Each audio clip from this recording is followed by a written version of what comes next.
electronics. Now, some of these things are very touchy things. I'm going to ask Doug to go into something that's going to be nearly unbelievable for most of you. Okay, Doug, go for it.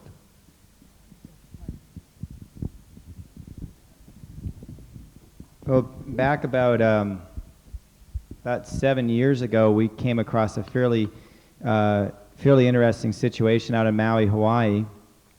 We were doing a set of these instructor seminars in a YMCA camp there on the back side of the island where there's not a whole lot of people, and it's in Camp Kenai, the Kenai Peninsula, and it's an area where there's really only for quite a few miles in any direction. There's only this one little settlement that's a lot of old Hawaiian families, and there's just sort of a thin road along the edge of the island, and there's nothing uphill of the road except for totally impenetrable jungle. So it's it's an area that doesn't have a lot of human inhabitants, and it's an area that's about as wild as you'll get out in the Hawaiian Islands.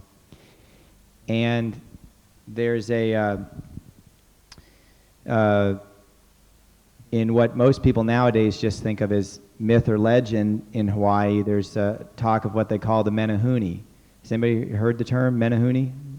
Okay, the Menehune, probably the easiest way of explaining it would be to say that they'd be sort of similar to what you think of as a leprechaun. They're sort of the Hawaiian version of a leprechaun is how some people would describe it.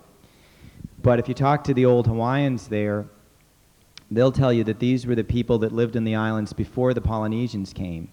These are the people that were on the islands a long, long time ago. The Polynesians have only been in the Hawaiian Islands maybe 900 years or so, a relatively brief time. And the Menehunes had been there, for many, many years before that.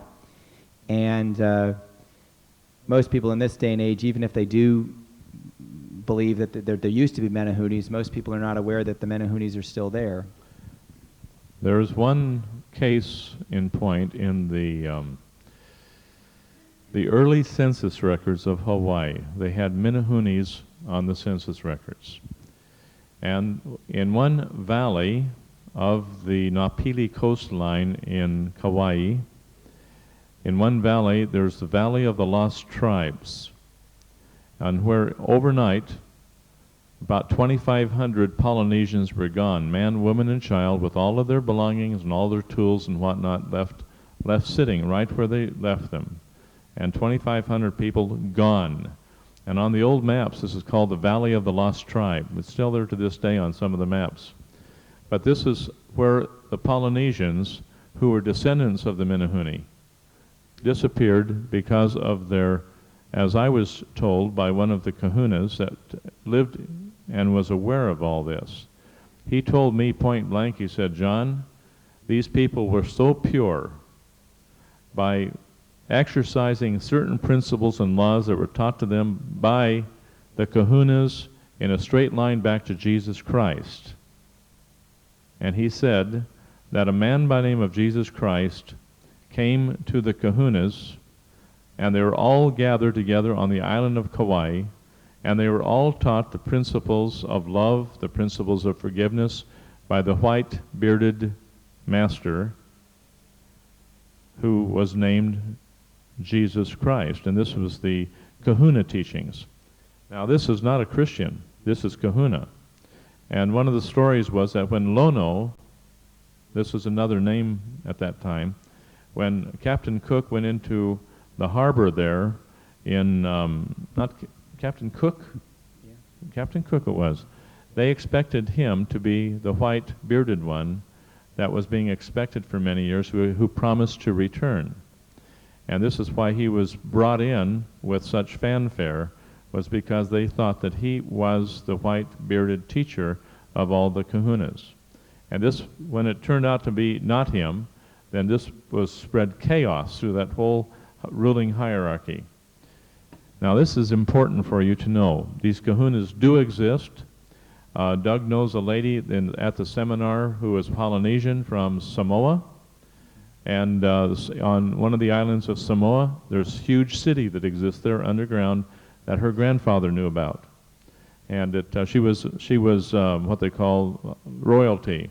And they had contact with these Menehunes, just like the people in Hawaii have contact with the Menehune. But now this is the story I want you to hear. just before I get into what happened at the seminar, one of the gentlemen that ran this YMCA camp where we did the seminars was an old Hawaiian man by the name of Jimmy. And we did seminars there for probably, at least 7, 8 years, because I kept doing them another few years after you'd left the States. So we got to know him pretty well over the years. And he, one time, somebody kind of got him talking about the Menehunis. They were asking him some questions about them. And this is a guy that had lived out in this area his whole life, an old Hawaiian man. And he sort of like kind of looked around and just sort of said, well, I'm not supposed to believe, I'm a Christian, I'm not supposed to believe in this sort of thing. You know, that was kind of the way he prefaced the story. But he said, I will tell you some things that I've seen. And if, does anybody here know what taro is? It's this kind of, well, a taro patch is kind of like it's a bit like a rice paddy. It's an area that's an enclosed area that you flood because you got to grow most of the kinds of taro in water. And putting in a taro patch is a huge job. And if you imagine just doing it with, hand tools and that sort of thing, putting in a taro patch, for 2 or 3 people working at it is a job that would take months and months to accomplish. It's quite a big undertaking. And what had happened in a number of situations that Jimmy was well aware of, having seen them and knowing the people and all the rest, is there have been situations where certain people there, certain of the old Hawaiians who were to a certain extent very much dependent upon the taro for their food, and these would typically be people that were very, very good people, very, very prayerful people, very kind people. They would wake up one morning and there'd be a taro patch there that hadn't existed the night before. And this is something that Jimmy was aware of as having happened a number of times.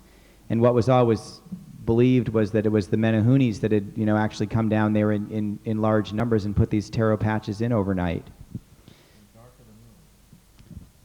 There was a trail there, right above the main highway, which was just a little 2-lane highway, which is called the Menehune Trail. And they'd come about 500 at a time down into the taro patches and literally clean out these taro patches for these old Hawaiians that were all arthritic and couldn't move, and they had no income unless the taro patches were working. That's what they lived on for food. They lived off the land. And this was interesting to me because there were people that had literally experienced the Menehune in the north corner of the big island called Hawaii, and people who had experienced the Menehune in Molokai and also in Kauai, and Maui. And so this was something that was quite interesting to me, is how did all this begin and what happened? The rest happened at the seminar. There's this one gentleman in the seminar, his name is John Walsh, and he was sleeping in a little bunkhouse area, and there were several other people that slept in this fairly small room with some bunk beds built into the walls. And one evening, as he was just lying there in his bed, he became aware of like a little tiny pair of hands that was touching the back of his head, kind of going in at the base of the skull and touching him there. And as he kind of like woke up and started to look around, he realized there were 3 little figures there in the room with him, and the lights weren't on, so he wasn't able to see totally clearly. But from what he described them, they were obviously human in shape and so forth, but quite small, maybe only 2 or 3 feet tall, very, very small forms, and fairly dark in color, kind of a dark brown. And several of the other people, because I believe this happened over the course of a number of nights, several of the other people became aware of this as well and were actually able to witness this taking place. And what these little figures seemed to be doing in John Walsh's case was they took a great interest in the back of his head, in at the base of the skull. And I should mention that John Walsh had the experience earlier on in his life of having been abducted when he was out on a drive. He and his girlfriend were out on a desolate stretch of road one night, and basically flying saucer of some sort or another had come out, and all of a sudden his truck just wouldn't go. There's just everything was dead. There was no way for his truck to go, and he was taken away for maybe an hour or so. And his girlfriend at the time, who was totally awake during the whole experience, was in such a state of total terror and paralysis, where she actually was like basically she just sat there for an hour, totally incapable of moving her body. And this experience, as far as I know, wasn't suppressed. I mean, they both were fully aware that this had happened. They didn't lose the memory of it. And what had happened to John Walsh during this abduction, apparently, is he had been implanted. There'd been a little device, little kind of cylindrical thing about that long that had been placed at the, I suppose probably back in the area of the medulla, but somewhere back towards the base of the brain. And for whatever reason, and I'm not quite sure what the reason is, but for whatever reason, these little Menahunis saw fit to actually go in there. And I imagine it would be pretty similar, not having seen it myself, I'd imagine it'd be pretty similar to the Filipino-type psychic surgery, but they actually went in there and pulled this out, and he actually had this and showed it to people, the little... He did have a x-rays and it showed this little metal cylindrical thing in there, and he tried to have it removed surgically, and they said, no, we would have to kill you to get that out of there. And so it's just best to leave it in. But this thing would radio signal him, so to speak, different messages at different times to get him to do certain things, which he didn't see any value in, and he refused to do it. And he was very upset that this had taken place, because it had been done, in his estimation, against his will. So he fought against this control mechanism that was implanted within him to give him these voices to do certain things, and which he refused to do. So there's a big conflict going on at the time.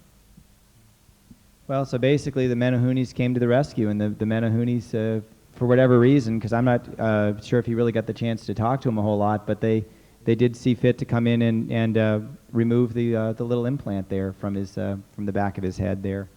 There were other people who saw the Menahunis out there during that time outside of the place, and there were three. Alex was one that saw all three of them inside. One sat up over on the second stage of the bed, and that's kind of like standing guard, so to speak, while two people worked and kind of operated on John. And that's how it was described to me. Who else besides Alex? I forget. But there were several people that saw them. Alex saw the whole thing going on all the time that this was happening. Now that was something here I was really impressed with, and he had this little cylinder that he held onto, which was the implant that he had removed from his medulla. Have any of you ever had experiences or know of anything like that? Yes, sir?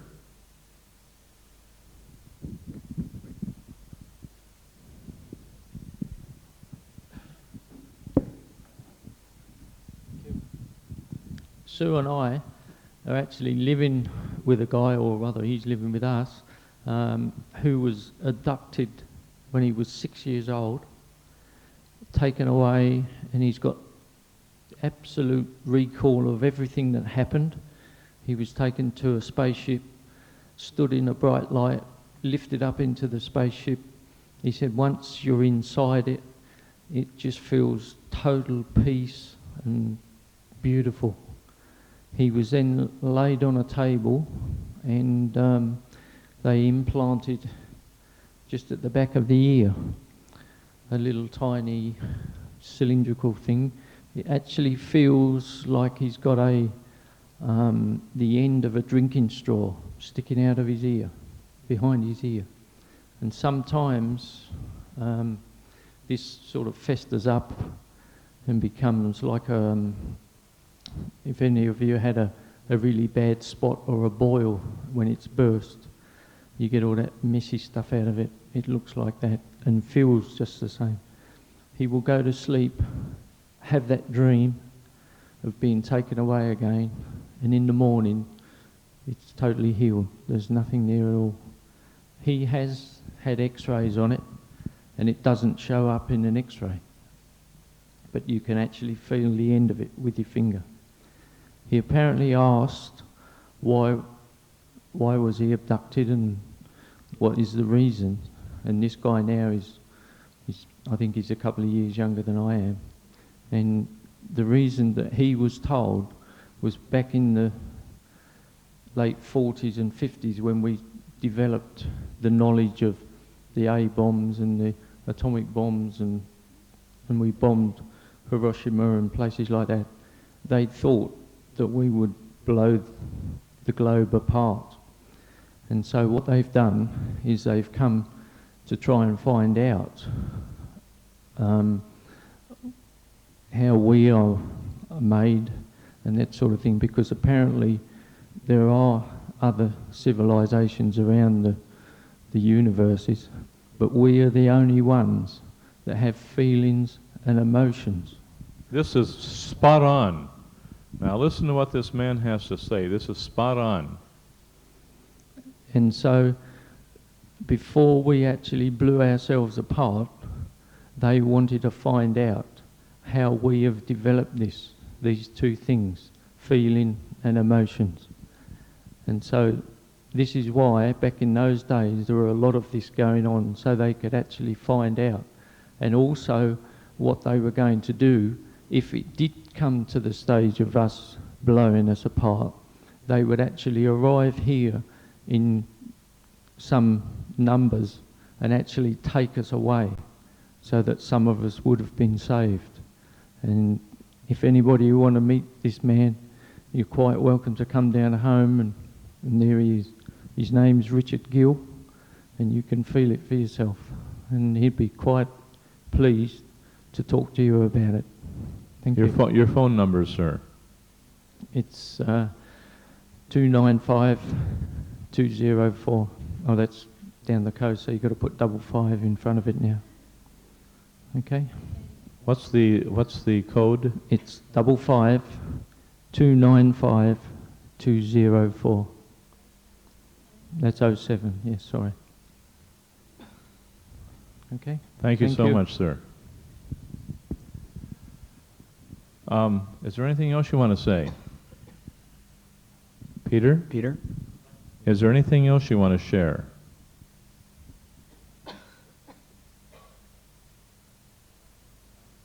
Okay. Pardon me? No. That's up to you. Okay. That's quite of interest to us. The space aliens who are of our own DNA, and not the Greys, and not the little green man, and so on. These all do indeed exist. One of my friends had top CIA clearance, and he actually was called in on with every crashed spacecraft to investigate it. And we even took a piece of one of these crashed spacecrafts and took it down to 1000 Macy Street in Los Angeles and had it checked out chemically as to how it conduct heat. And you could shatter it, but you couldn't really break it down chemically in any way. But you could shatter it, and it would just shatter, kind of like obsidian would shatter. But you couldn't break it down chemically in any way. There's just no way. But he has seen these little green men, and the Greys, as they call it. And these do indeed exist on the earth today.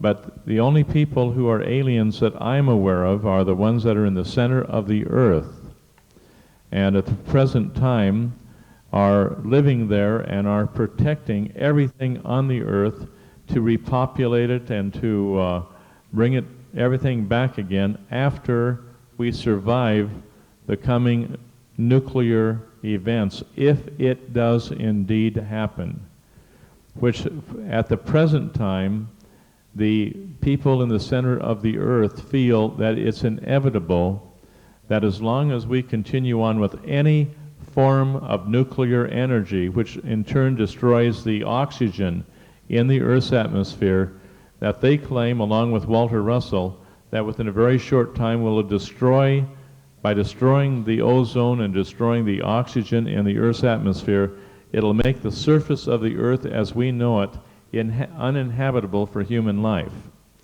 And if we don't destroy ourselves by nuclear power and the perpetuation of nuclear energy on one hand, then we'll certainly destroy ourselves through the depletion of oxygen in the Earth's atmosphere that is done by done as Walter Russell in his works in the 1940s and the 1950s made very clear to people. But people haven't listened, and we're continuing on a one-way, shall we say, devastation for mankind. That I think is clear. But either we save the planet or we don't. If we don't, the DNA will be perpetuated, but not by the people on the planet unless it's just little small groups that'll be left. If they're left at all, depending upon how much nuclear radiation is left after the nuclear holocaust.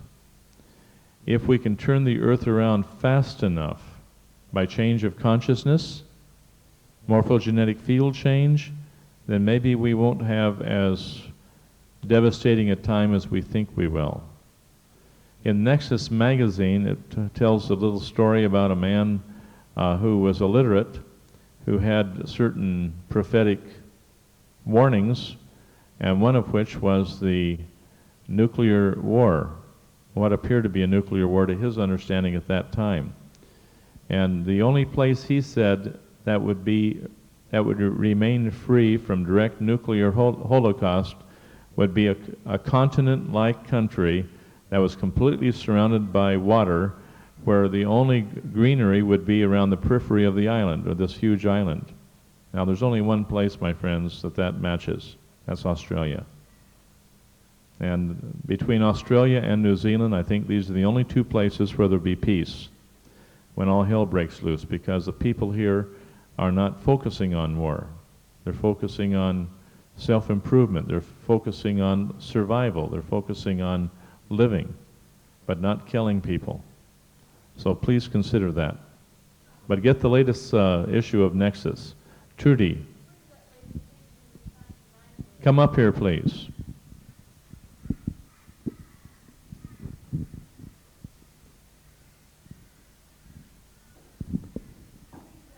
Where does that leave the teachings of Saint Germain that says America is the light for the world and we need to save America to save the world? America will be destroyed completely. And the only place where there'll be any survival of groups for survival will be in the Rocky Mountain area and the southern portion of the Appalachian Mountains. That's the only places. The rest will be totally destroyed by war. Now, after that has happened, and after we have destroyed a good portion of humanity because of our own war-mongering attitudes, of which the United States will have their share of it because they have contributed to it, and they'll have to pay the price of it. But you'll only have just a small number of people left. After that is when Saint Germain's forces will come to the fore. If people don't mess it up too bad. People have their free agency. Okay? That's my understanding. Doug, how about you? You have that same understanding? Yeah. Okay. Now, Anita, anything you want to say? Okay, anything you want to say, Doug? Okay. Would you please give these two books, this book here, return it to the young lady down here. Raise your hand, dear. Good. I have here a book called the Second Book of Acts. I told you I'd bring this. And this is the teachings of Mother Mary to the disciples. This was discovered among the personal effects of one of the early church fathers by the name of Origen. It has been translated into English, and this is the book. It's called the Second Book of Acts.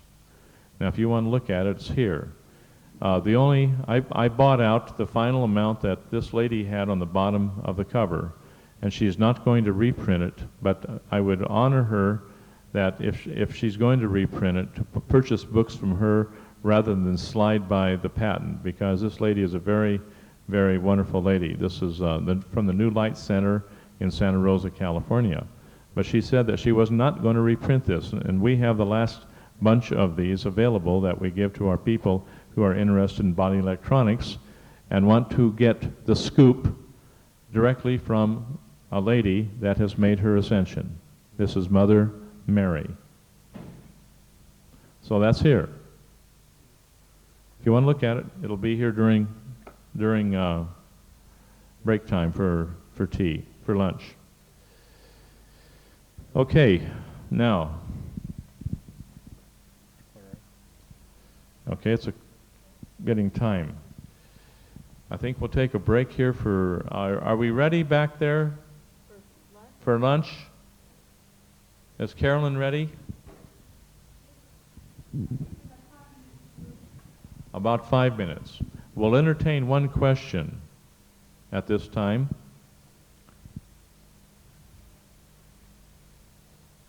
I know somebody's got one up there. Who wants to talk? Howard, are you thinking? Eh? Okay, Gabby. With the niacin, once you get to that 1,000 milligrams, do you stay on that forever? You'll find that you will no longer react to the niacin. Now, this morning, I was studying through the works of Walter Russell again. And he claims by doing certain things to the human body, we can totally transmute the nuclear energies that would destroy the human body. Now, that's what we're working on now. But in the meantime, you will find that when you take niacin into your body on a regular basis, you will recreate the conditions of radiation exposure. And you will see, if you take your clothes off during a niacin flush, you'll have various changing conditions where you'll see the outlines of old sunburns, or where you've been radiated by when you're dealing with arc welding or something, or just regular welding. I used to have from welding, I used to have that V-shaped burn from when I took the niacin. But the niacin will continually open up through vasodilation the capillaries in the body to bring all the nutrients to the cell level to bring a person through the healing crises.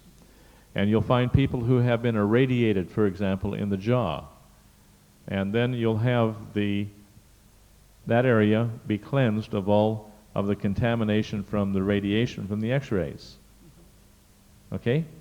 Likewise with the rest of the body. And I think that with the techniques that we have available, that we'll be able to turn this thing around so that we can make ourselves radiation resistant. So that if we do get a bad case of radiation, we'll survive. There are many people here recently that have had one dream after another of what was going to be happening to people with radiation fallout. And it looks like there are going to be a small number that are going to survive, but they're going to be able to counter the effect of the radiation on them. Okay. Another question. When you spoke earlier about the jewellery, how can that be cleared? Can we do that ourselves? I don't know if you can. At one time I wouldn't believe it at all, and I scoffed at the whole lot. Now I'm doing it. And you can do the same thing with a dark crystal. And you can, if you take a light crystal and use that as a healing stone, it turns dark and cloudy. You've seen that happen? Okay, anybody seen that happen? Okay, a number of you have. You give me that crystal and I'll show you how to clear it and make it sparkling white again. By recreating the word patterns and the energies and the emotions that are locked into that crystal, because a crystal will absorb the energies of sick people when it's used in healing. Now you can do that. Now you can do it exactly as I explained it to you. There's no secrets, no secrets. You can do it just good as I can. Corey, in the meantime, Corey, I'm recommending several people to come to you, sir, because you're the only person here that I know of in Brisbane at the present time that does the clearing of the crystals and so on and personal belongings properly. It'll be a good experience for him. Okay, I've got another question too, John. Regarding with your point holding and the stimulation of the gonads, would it be inadvisable to point hold on a younger person who's going through puberty? No, if they take their protease enzyme, I see no problem. And we've discussed this, and I'm going to ask Doug to explain that a little later on too. Okay? Thank you. Okay. When Eunice was able to get the feeling back in her numb arm and leg, we didn't finish it. Remember that? So Eunice, I'm going to ask you to prepare yourselves to complete that today. I think you'll be very happy. Hello? And Graham, where are you? There you are. Would you be willing to follow through with the completion of your points? Would you be willing to? And Trevor, would you be willing to follow through with the completion of your points? And who can I have as a volunteer to get experience on the STO point? Uh-oh. Okay, let me qualify that. Of you with you, raise your hands of those that want to. Okay, how many of you are heavy on the program? Okay, that's 4 people. 5 people. How many are heavy on the program, really heavy, and taking their enzymes and minerals faithfully? Okay. Over the last 2 weeks. How many have been doing it over the last 2 weeks? Pardon me? You need the enzymes too. Okay, and I want a man with strong fingers. That's another requirement.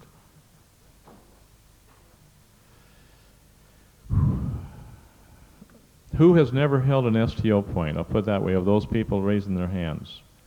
Doug, would you take charge on that? I've got 7 people that would like to do their job, and maybe we can hold some other points here on Eunice, because she's been taking everything. Correct, Eunice? And she feels literally terrible, and if you look carefully, you can see the black fibers coming through from a white head to, we'll make a black head out of her. So you want to just get a bunch of people plugged in on her after? Get her plugged in. After lunch. After lunch, and you prepare yourself, Eunice. You'll be on the table for a while, so you do what you have to do for precautionary measures, and we'll go ahead and hold points on you. Is that all right with you? And the people who have done so, would you report to Doug, and Doug will plug you in at a number of different points, all of which will be necessary to help Eunice out. Okay? All right, Eunice? You're on. Okay, let's take a break here for lunch.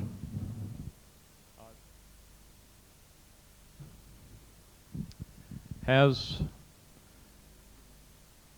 the time here for some very interesting information for you on the various tapes that are available to you to help you with your study of body electronics. So, Kanan, I'm just going to turn the time over to you, sir. Okay, some of you saw these tapes last week, but for the benefit of those that weren't here last week, Introduction to Body Electronics is a 1.5 hour presentation by John, which is a very useful tape that you can give people that are interested, that want to know about what body electronics is. It's a 1 hour presentation followed by about 20 minutes of testimonials from different people and a 10-minute demonstration by John where he actually he'll take somebody through the healing of an old broken arm that didn't heal properly. So that's that one. That sells for $35. And it's $30 at this seminar. All these tapes are reduced slightly for the seminar. The Truth on Amalgam Fillings, Mercury Toxicity and Root Canals. That's another 1 hour presentation by John, sells for $25. It's also a good tape to give people that have got amalgams in their mouth. If you want to give them a bit of a shock, just give them this tape. And they'll probably race off to a dentist quick smart. Fluoridation, a crime against humanity. Although there's no fluoride in the water here, could be useful to give people, or could be useful as a tool in the future when they try to put fluoride in the water supply here. And that one sells for $25 also. Curies in the Air, The Truth About Oxygen Therapy, is presented by Ed McCabe, who is a journalist who's been researching this subject for many years and has collated a lot of evidence from a lot of different doctors and presents that really well with photos, etc., about the benefits of oxygen therapy. And that's $25 too, that one. The Definitive Guide to Fats and Oils by Dr. Douglas Morrison is a very good tape on, specifically on the way that fats and oils work in our body and the benefits of taking flax oil. So there's a lot of really good information in this tape, and that sells for $25 too.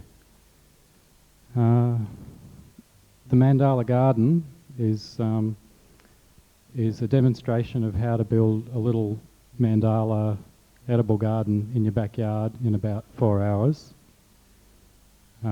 which is a great way to have fresh, organic food, vegetables. And that sells for $35, that one. That's a 1 hour presentation. Well, it's not a presentation, demonstration, I should say. And then we have the sclerodiagnosis seminar, which is 4 3-hour tapes, which comes with a little booklet of basically the booklet's all the handouts that are given in the seminar. And that one sells for $125. That seminar was given in Melbourne last year. And then we have the teacher training seminar of body electronics, which was held in Cairns in January, February this year. Now this one has 51 volumes. It's 152 hours of information, 51 3-hour volumes. And it also comes with a book, I think, of all the handouts, which is quite a thick book. I'm not sure how thick because we haven't put it together yet, but there's a lot of material in that. And also it comes with a little booklet like this, which is the index of all the tapes, of all the 51 volumes. So they're all indexed. And that'll be a really good reference library for people that are serious about studying body electronics.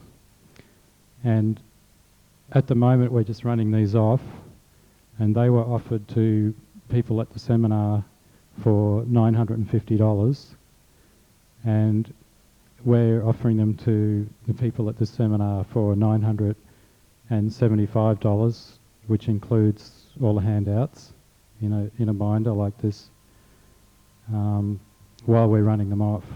They will be selling for $1,250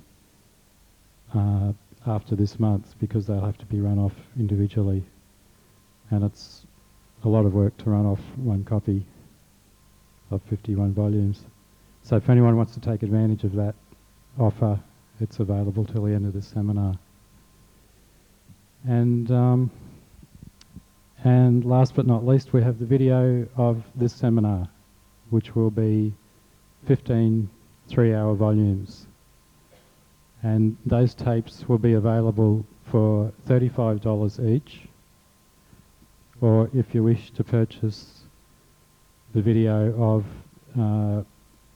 one particular weekend, any particular weekend, they will be $150 per set of 5 tapes. And these tapes will be indexed, and the index is on the back of each tape. Or the complete set of 3 weekends you can purchase for $350. So if anybody would like to purchase a set or any of these other videos, see us in the break. And we've got a credit card facility, so you can put them on the Never Never. Okay. Our phone number is 066 802 900. Thank you, John. Thank you. These folks have done a very professional job on all of this material and have done, shall we say, exceptional service to body electronics. And I'm grateful for their efforts in our behalf. I do highly recommend that you get the information in front of you that you can then show your friends, especially like on the fats and oils, which is a good one by Doug, the fluoride and the mercury, which are very important to get that under your belt. The introduction to body electronics is very, very important as an introductory tape just for the people, so that you can loan it to a friend and then not have to argue with them. Just let them take it home and turn it on and let it run. There's so much there that we individually need to learn, and we should just start where we can and gradually build into it. Now, may I say this gently, Lloyd? You're going to have to forgive a bunch of Yanks up here. We didn't vote for the Queen. Just as long as we can have fun with each other, you understand. This is probably coming out of my prejudice because of the way the U.S. broke away from the royalty at one time. Eh? Just forgive us for being deeply opinionated.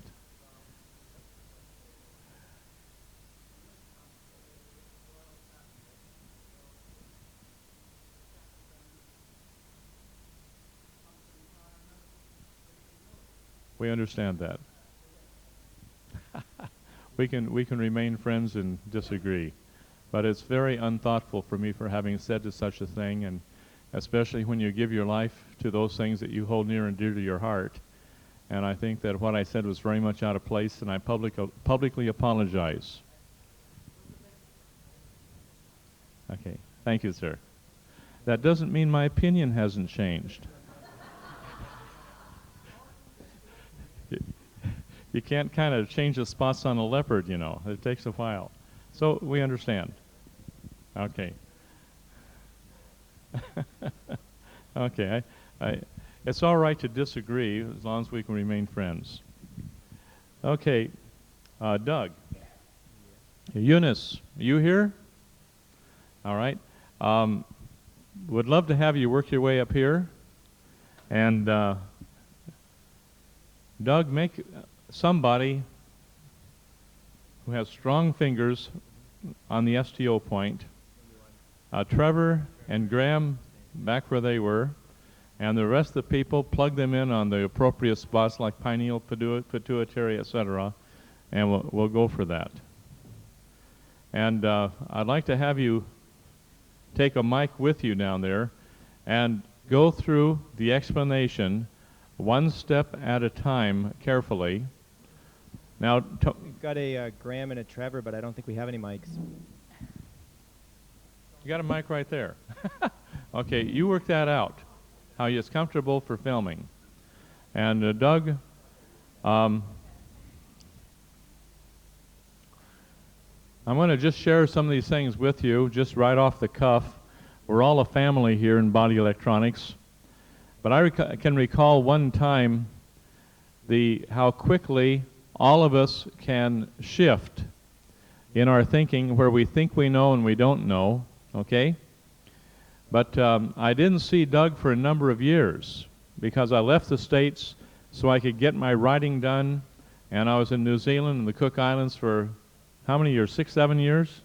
And Doug had tripped into, you tripped over to the Cook Islands for just a short time and then went back. About 6 years. Now during this 6 years, because we are all divinely human, we slowly make mistakes and deviate from that wherein we have started.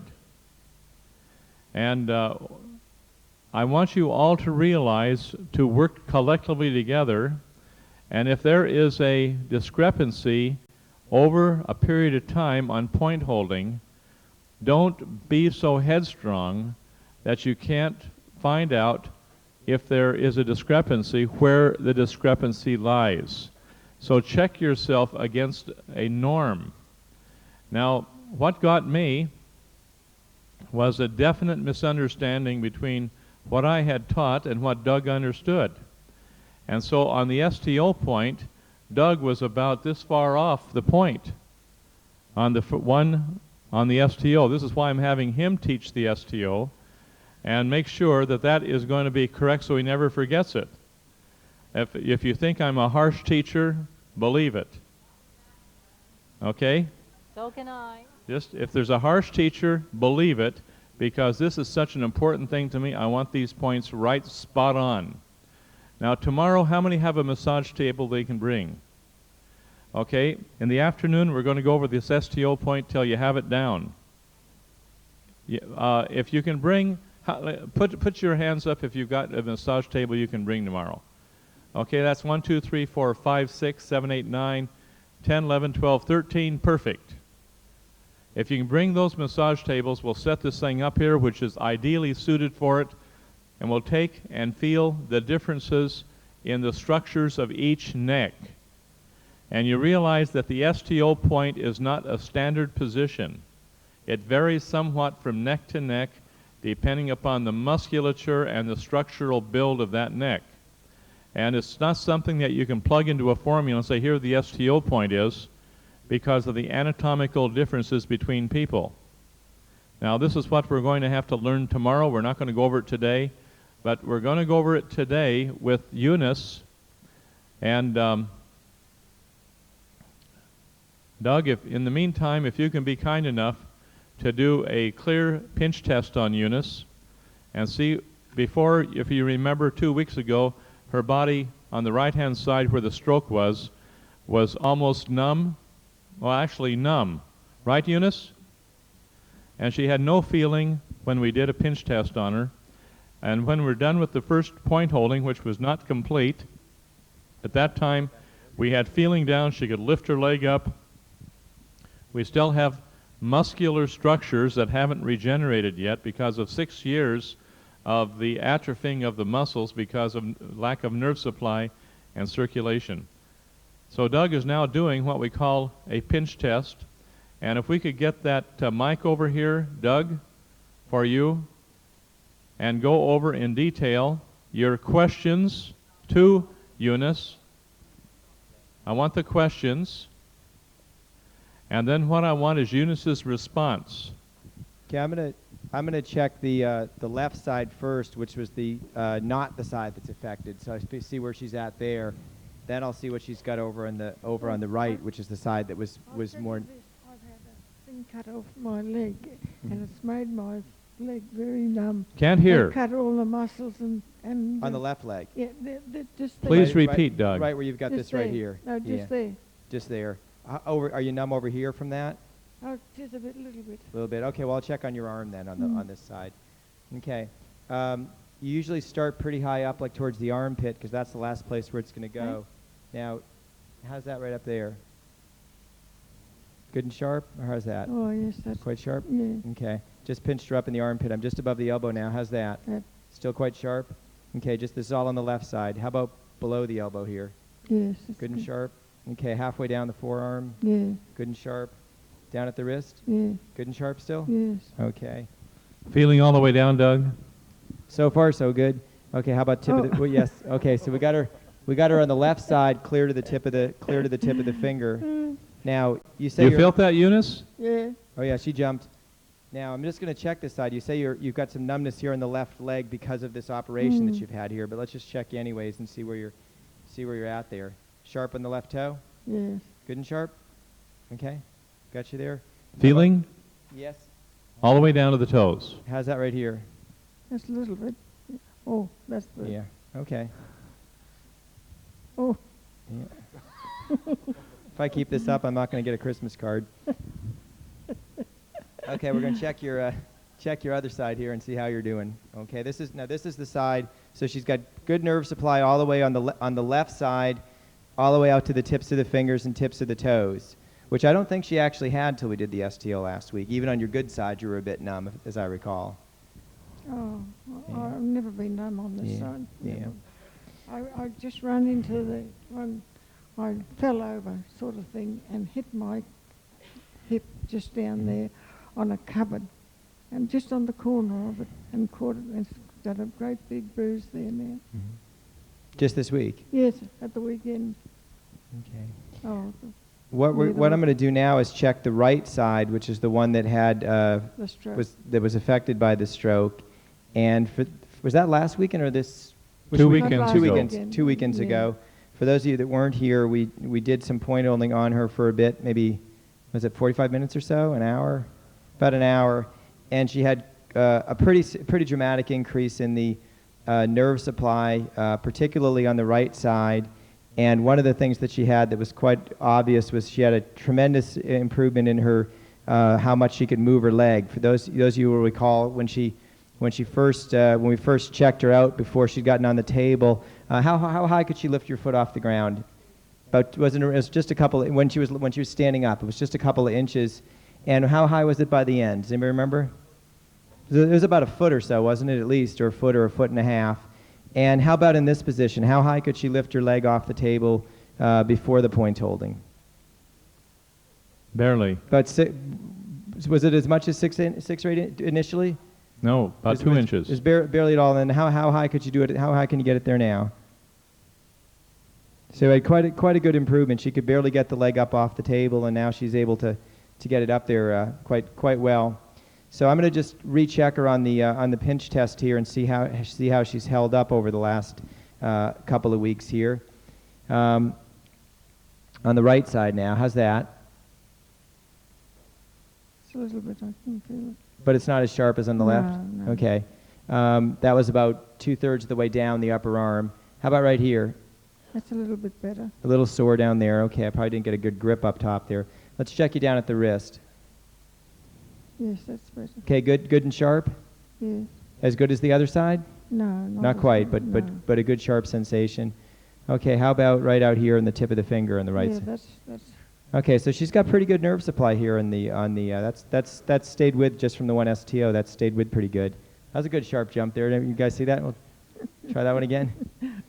She's gonna slap me pretty soon. Okay, how's Yes, That's good. It's worthwhile, by the way, to pinch a couple of different fingers and a couple of different toes, because sometimes you think a person doesn't have nerve supply, overall in the extremities, and it may be something where it's just that one finger or just that one toe that's uniquely numb. So it's always worth checking a couple of, check 2 or 3 fingers or so on each hand or foot, because you never know, it may just be one particular finger or toe that's numb. I'll start you off here just above the knee. How's this right here? Sharp? That's a little bit, yeah. Little sharp? How about right there? Good and sharp? About Starting to get 3 inches there. above the knee right now. How's that? Yeah. Not bad? Okay. Not as good as the other one, though. I don't have much of a nail, so I'm having a hard time getting a hold of her. How's this right here? Yeah, I can just feel it. Just barely feel that I'm about 3 inches below the knee, and that's not much of a sensation there? Okay. Yeah, all right. How's this down here? Anything? That's starting to. Oh, I'm pinching quite hard. yeah. Anything? Okay, we're getting a good decent jump on the tip of the toe there. How's this right in here? Anything? Not very much there. Not very much. See if I can get a better hold here. Anything? Not very much. Not very much. Not much? No. Okay, so she's a bit erratic in through the leg here. She's actually not doing too bad on the tips of the toes, but I'm pinching pretty hard up here, above and below the knee, and she's not getting a real nothing like she got on her other leg there. No. Okay, so what we'll do now is we'll get you guys plugged back in and get some other folks plugged in. Everybody right? see. Okay, so Graham, if you can put your... Doug, try to get in a position where everybody can see. Well, I mean, I'm going to have somebody doing this on either side, so there's really no way... Just try to do that, and we want to get that on clearly on tape.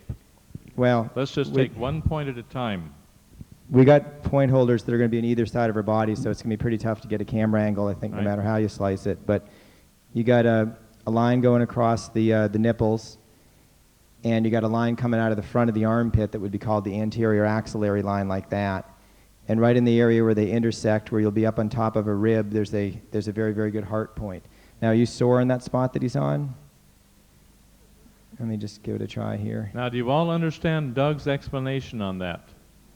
Is there anybody who doesn't? Is that right there? Okay. Stick your right thumb right on that, Graham, and is there anybody who doesn't? Push straight into the center Doug, of the body. would you go over that again, How's please? that? Okay, just trace a line across the nipples, just a horizontal line across the nipples, and then find the front of your armpit. Find the chest muscle, the pectoral muscle, and come in right in behind that. You're not in the middle of the armpit, you're in the front of the armpit. And that's called your anterior axillary line. And you just come straight down the side like that, and right where that line across the nipples intersect, you'll be right on top of a rib, and it should be a good sore spot on most of you there. And that'll be a heart point. It'll be on either your left or your right. Okay, now you good and sore in that one, Eunice? Okay, now if you come up towards the top of the body, a couple of inches or so on that anterior axillary line, in other words, come back up into the armpit along that same line, you'll have another point, which is a heart firing point. Okay, right there, good sore one. Let's hear your comments on that one.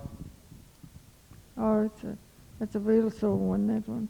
I like the O better, but okay. How's that right there? Yeah, that's the point. Doug, now show everybody on you. The first heart point would be right about here. Let's see that. Can everybody see that? Right about in that area. Now that might vary to position to where it's just literally on the lateral part, actually on the lateral part of the structure here. This will vary a little bit because of anatomical differences. Sometimes it's up a little bit toward the front, and sometimes it's more toward the right, on as far on the side as you can get.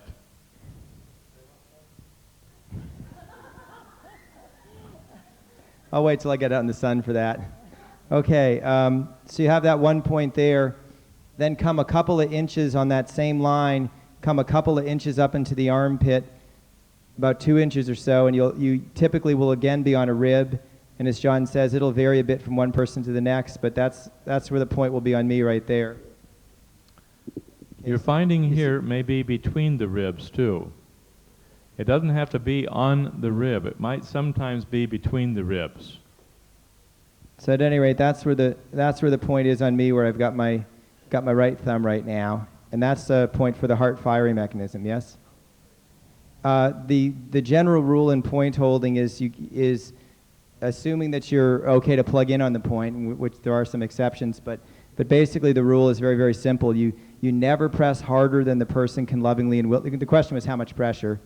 You never press harder than the person can lovingly and willingly endure, which basically means you do press as hard as that. You give them as much as they can handle, without causing any harm, but there's no therapy, and if you're pushing harder than they can handle, then it's just more trauma. They'll have to have a point holding session later on just to go back through the trauma of their point holding session. So you're not really serving them very well if you press harder than they can handle. So, but it is supposed to hurt. It's supposed to hurt within the realm of what the person can lovingly and willingly endure. Okay, so we've got plugged in on both. These are the same ones you had last time. So we're going to get you a chance to finish these, and Trevor's going to take the same 2 points on this side here. So we'll find. Let me just. Okay, once again. That's worse. Oh, That's what we're looking for. Okay. And the pressure on this is straight in. In other words, right, going towards the center of the body like that. So I'm gonna I have him doing that with his left thumb because of where he's sitting, and because he's going to be holding this heart firing point. I'll have him do that with his right thumb. So if he comes in right about right there, okay. oh, Okay. Let's see. Where's Howard at? I think you're going to be our STO guy here. Bring a chair with you, sir. Gotcha. Got you one. You're covered.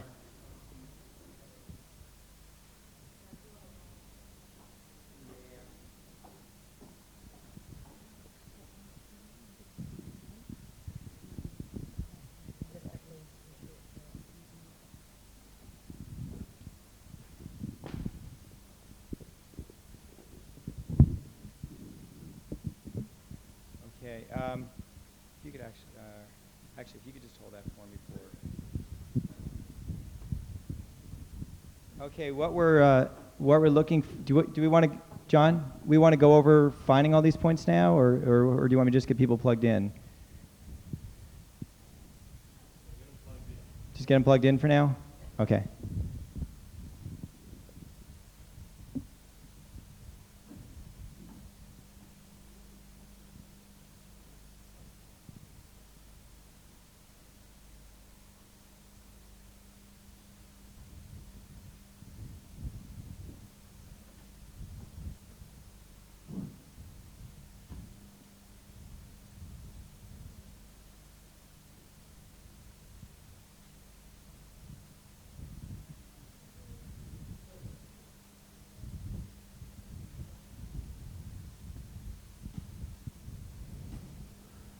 See, I'm going to go walk down here and make sure that that point is absolutely right straight on.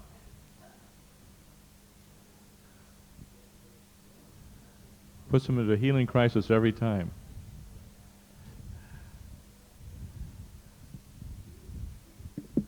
Could I just ask a question while they're doing that? It's Yes. regarding finding the points.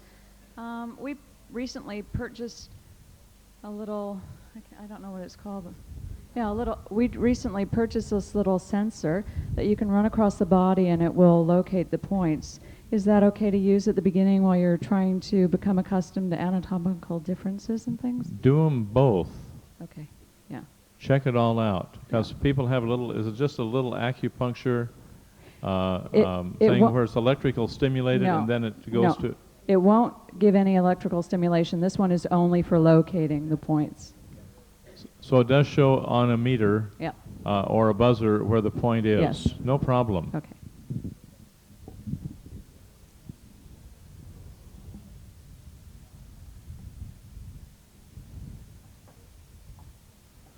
Okay, while Doug is locating these points, I'd like to have Anita go through very carefully the different things you will feel on a point, which can be anywhere, any point. This is a general principle that you'll need to definitely know, so take close notes. Could I get those other people up there that were going to hold points? There are about 3 or 4 other people that had offered. Okay.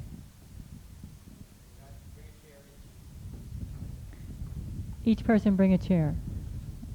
Okay, well, while Doug's plugging those people in, what you're going to be feeling on your finger as the point starts happening is you're going to feel heat. Now, they not necessarily will be in the sequence, but these are the different feelings that you will be having.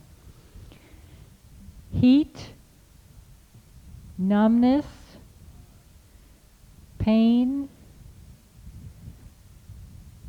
throbbing, vibration,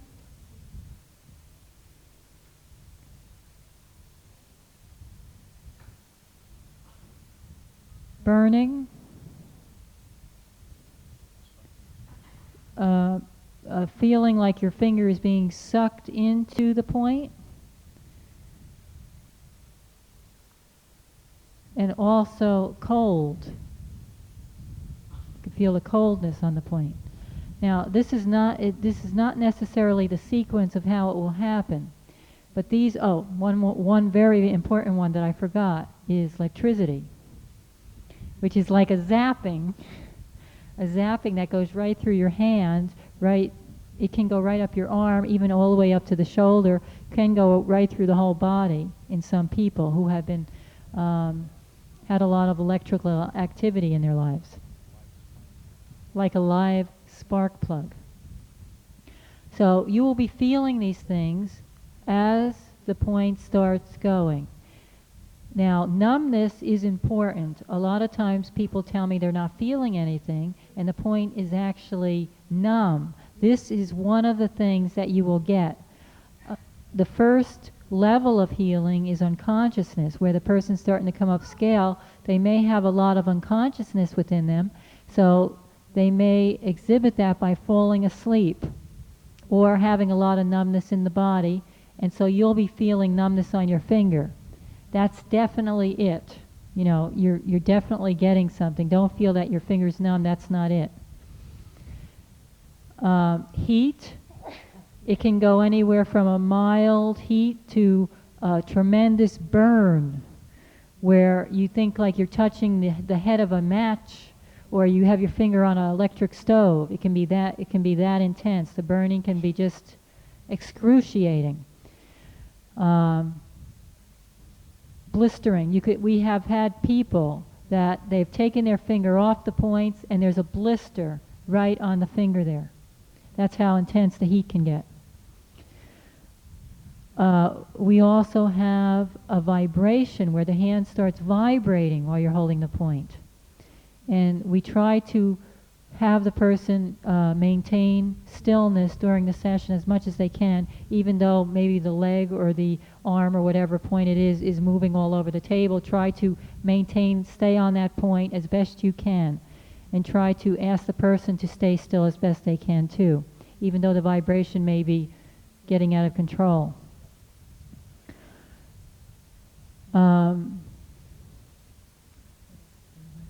Throbbing. You'll feel throbbing on your finger, a sense of, it feels almost like blood going through an artery. It's not that, but that's what it feels like. You could feel like the pulsing underneath the finger, a throbbing sensation.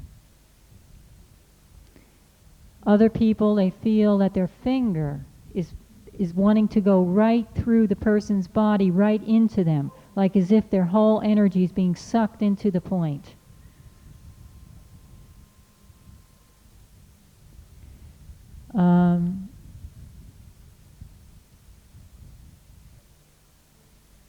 Okay, we have a thing called cycling. This is where you will feel a regular pattern on the points as you're holding it. A regular pattern could be something like hot, cold, hot, cold, hot, cold, in a regular rhythm. It doesn't necessarily just have to be hot, cold. It could be another rhythm, but the key to cycling is that it is regular. It's a regular rhythm. It's not changing from one thing to another indiscriminately. It's a regular pattern of happening. It may go from numbness to burning, numbness, burning, numbness, burning. It's a regular pattern.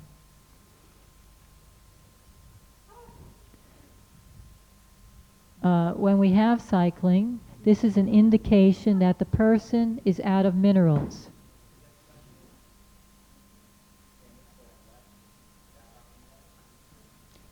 Cycling means the person is out of minerals. At that time, we ask them to stop the session and to renew their mineral supply, which could mean doing the point the next day or the next week or whatever, to regain the minerals in their body and then finish that point. It should be finished though, because then the point will not be complete.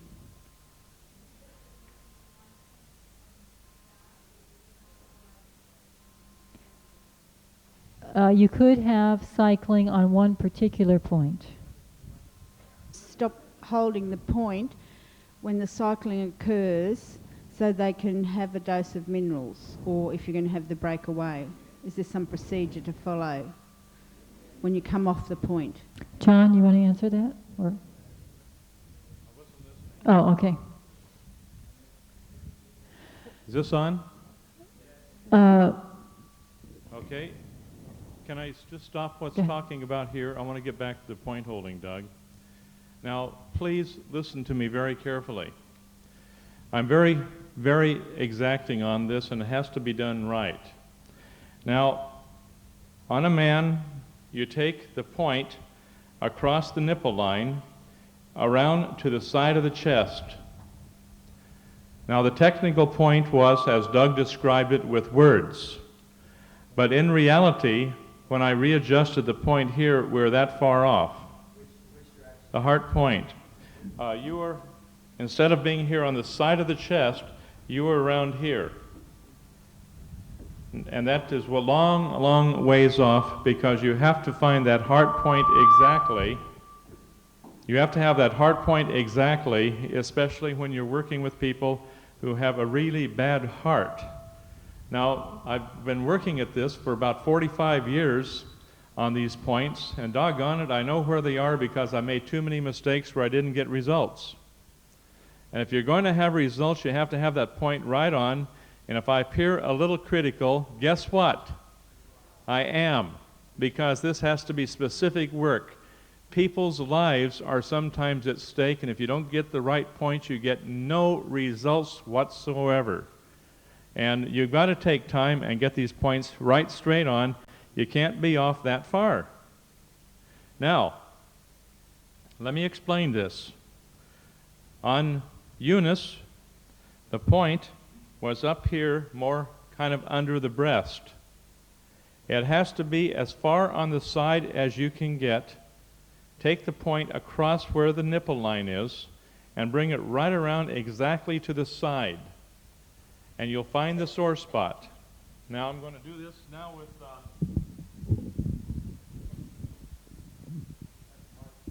this point is too high. This, you got to go down here further.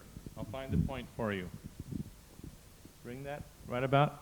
You feel that, Eunice, right about here? That's on the right. You're off about that far. And this point here, you're off a long ways. It should be. Tell me where the point is, dear. Talk to me. Is that it? Right there. It's down further. See how high up you were? Okay.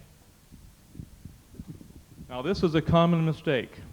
I'll be away from an area for a year, and then when I come back, nearly every point has drifted off the exact position where I say it ought to be. Now, one of the things in plugging in on a point, if you plug somebody in on a point, you don't have to go away for a year. You can go away for about a minute, and you can come back to where the point's just been plugged in and it drifts. That's one of the things that's also very complicated in all of this, is that you can plug in a person on a point, and you can come right back and check, and things drift just in a matter of like 30 seconds or a minute as well. I was watching. No, but I'm just saying. In this point, they were not on the point. They were off the point that far to begin with. And this I cannot tolerate. It has to be right on the spot, and you can't move the finger once you're on that spot. You have to be right on that spot to get the results you're looking for. Now this has to be exacting. I will accept nothing less than exactingness on this, because we can't fool around with life and death situations and health and regeneration of a person. Granted, the finger will move, but you've got to go around here and keep putting the fingers back like I have to do. I go around, check on the points, and I put the fingers back. I tell people they're not on the right spot, they're not on the right spot, and I put manually their fingers back where they should be to start with. Now, granted, if the fingers go numb, it's going to be like taking your finger that you cannot feel and trying to hold it on a point that you can't feel, and you're going to drift around. Here's where you have to eyesight the doggone thing, and remember where you put your finger at the first point and not allow yourself to drift off at all. But I've seen people drift off several inches off of a point because their finger is numb and they can't feel anything, and they're getting drowsy, their eyes are closed, they can't think, their head drops forward, they're ready to pass out, and their fingers go astray. You go back, put the fingers back in where it belongs, and you can't leave people alone very long. You have to go back and find out where they ought to be, and you need constant attention. Even for myself, if I get tired when I'm holding a point, my fingers will drift off, especially when they get numb. That's the way it is, and we have patience and tolerance with one another. on one hand, but we insist on exacting this on the other because we're going to drift off the point. But we cannot allow that for long. Yes, sir? Did you have a question on that? Okay, now, after you find the point, then what you would do, Graham, you would check with Eunice, wiggle the finger a little bit, keep it on the spot, and see if there's still pain there. Hey? Tape. Now, check it out on each point and check the other point and make sure that those are straight.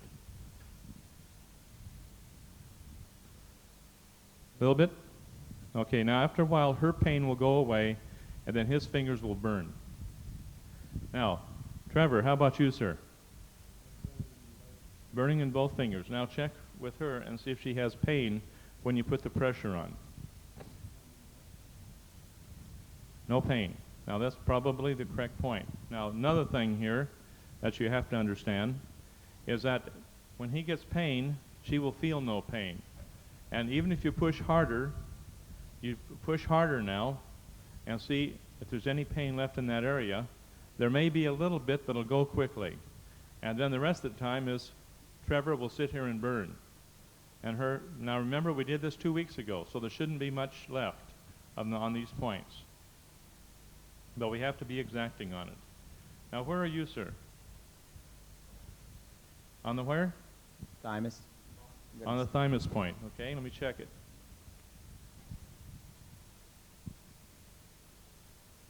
Right about here. Now, don't let your fingers slip over that ridge. The thymus point, we're hitting these out of sequence now, but that's all right. Write this down in your notes so you have it. You have 3 sections. Anita, can you find the overlay on that one here? And we have the board up here. And if you can find the overlay on the sternum, I want to make sure this is just as clear as can be. Okay. Here's how I would explain it verbally. You find the jugular notch, which is right at the top of the sternum. You have a small section there called the manubrium. You bring your finger right down the midline from the jugular notch, bring it right down the midline, and you have a little ledge that comes out. It's the articulation between the manubrium and the body of the sternum. Now the articulation, let's see that, Anita. That's perfect. Here between the manubrium and the body of the sternum, and this little tit of cartilage right here will be called the xiphoid process.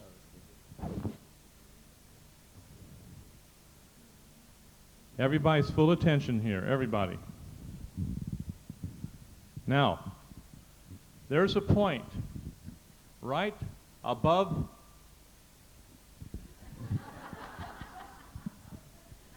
there's a point above the articulation of the manubrium and the body of the sternum, and this point is right above it on the top of the little ledge, and you press down at a 45-degree angle on that little ledge. Okay? You press down on that 45-degree angle on that little ledge. Now this 45-degree angle will hit directly on what we call the reflex in Chinese medicine to the water retention point. Now the water retention will have to do with the lymphatics, will have to do with the thymus gland, will have to do with the immune system, and so on. And so this point right here will be a very, very important point that I have found there's nothing better than that to help to bring the immune system back to normal function. So this will be for everybody in this day and age where the immune system is being destroyed by a number of reasons. This is one point that we work on, and this is the one that Walter is pressing on right now. Now we got that, Walter? Do you feel that little ridge toward the feet from where your point is, sir? You're coming down at a 45-degree angle above above where that ridge is, the articulation. You got it? Okay, now that's a very, very important point. You can find it on yourself, no trouble. This will be painful on everybody, and therefore, where you have the pain, you know that something has to be worked out there. Any question? Doug? And just for those of you that took the sclerology, the reason that I chose that point on her is she has a blue blotch in the sclera in, in the thymus area. Right. Which would make this a very important point for her. Now, the thymus area, if Doug were looking at me, he'd lift the upper eyelid up, the lower eyelid down, and then he'd have me look over to the lateral portion of my left, which is to your right, my left eye. Now look over there, and there'll be a blue blotch in there, which there is in Eunice. Now that blue blotch, when you see that blue blotch, that's 4 stars on your flow sheet where you have your handouts now. In Queensland, it's 4 X's. Yeah. Now, did you all get your handouts? All the handouts should be to everybody in everybody's hand right now, so you can see the flow sheet. Because the thymus, we got them? Great. Now, the flow sheet is one thing you have to become fully conversant with, because that is what your guide will be on your points. Your guide will not be the point you feel like putting your finger on. Too many possible errors. Do it specifically by what you see in the iris of the eye and where the calcifications are on the body and where the painful spots are on the body. That's exceedingly important. Okay. Now, Trevor, do a check with your thumbs. Make sure they're on the side of the body. Graham, likewise. Now, you know what I'm saying before when it's up too high this way, toward the breast. Okay, we want to be right on the side of the chest. Everyone got that? No variation. You'll find those points just right there you'll have a 20-cent piece right on the side of the chest in line with the nipple line, and you'll find the spot right on.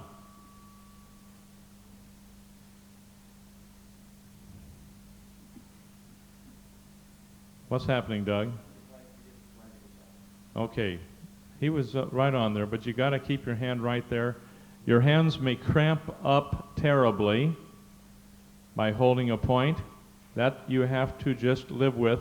Don't move your fingers or change fingers once you have a point. Yes? Would you take the mic over here, please?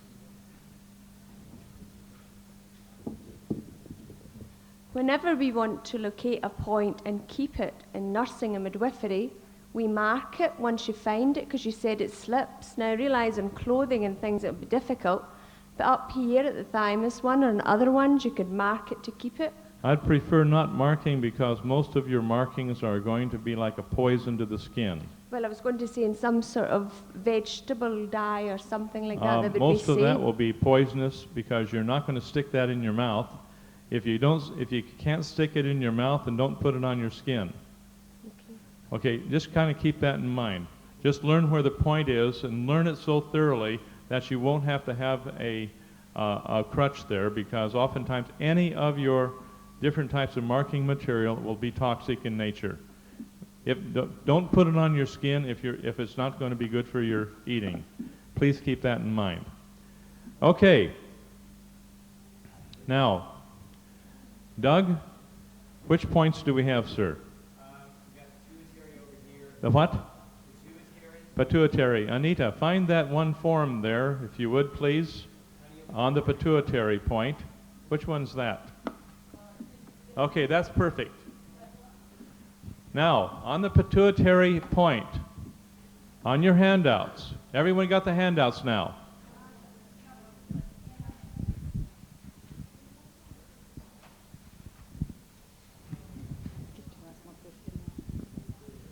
Okay, thank you. Basically, you have 2 directions. With your index finger, The best way is like it is right here. And you're able to press in to the middle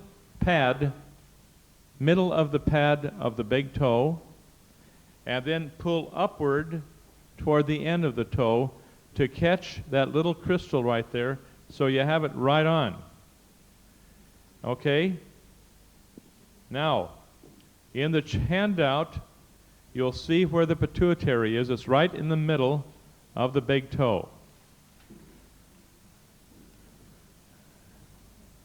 Now, what else do we have, Doug? He's got thyroid, Okay, and then she's doing pineal. the pineal. Yeah. Okay, put that on, please. Thyroid's next. We're out of order, but take careful notes. On the thyroid, bring that down a bit, Anita, please. Okay. The thyroid will be right around the ball of the foot. Okay, where the bunions are. Right under the big toe on the ball of the foot, where the ball of the foot will represent the 7th cervical vertebrae for our purposes. And you'll find that all the way around that ball of the foot, on not only the bottom of the foot, but also the top of the foot, you'll have a whole lot of reflexes going to the thyroid and to the parathyroid gland. Now that's important. Now the thyroid in the handouts are exactly where it is. But for every point on the bottom of the foot, you'll have a corresponding point on the top of the foot.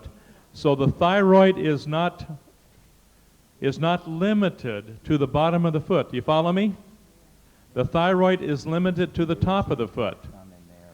Now in Burbank, California, this was back about 1978, we had a lady who used to have me come down to do eye readings for all of her friends in the area and give seminars.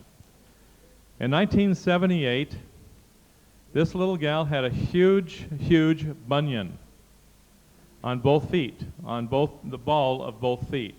Now you understand where the ball is, okay? It's just where the bunion is on the foot, this ball of the foot.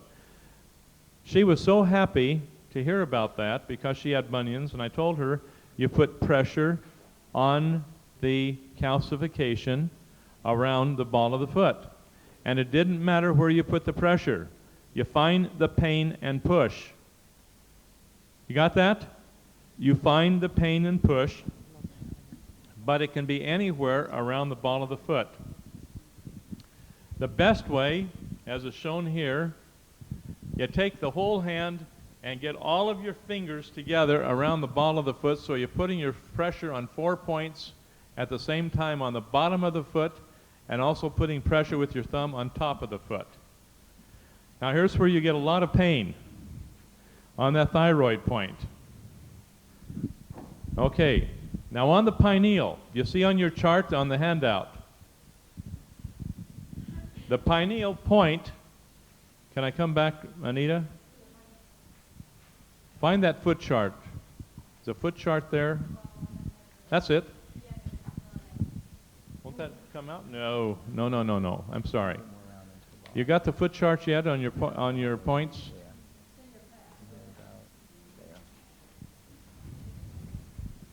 Okay, on your foot chart, you've got it. Okay, on your foot chart, take a horizontal line from the pineal gland and go directly horizontal over to a point on the bottom of the toe, the big toe, toward the second toe. Just take a line. Now, you're just off of the pituitary a little bit, and you hold that pineal point the same way as you do the pituitary.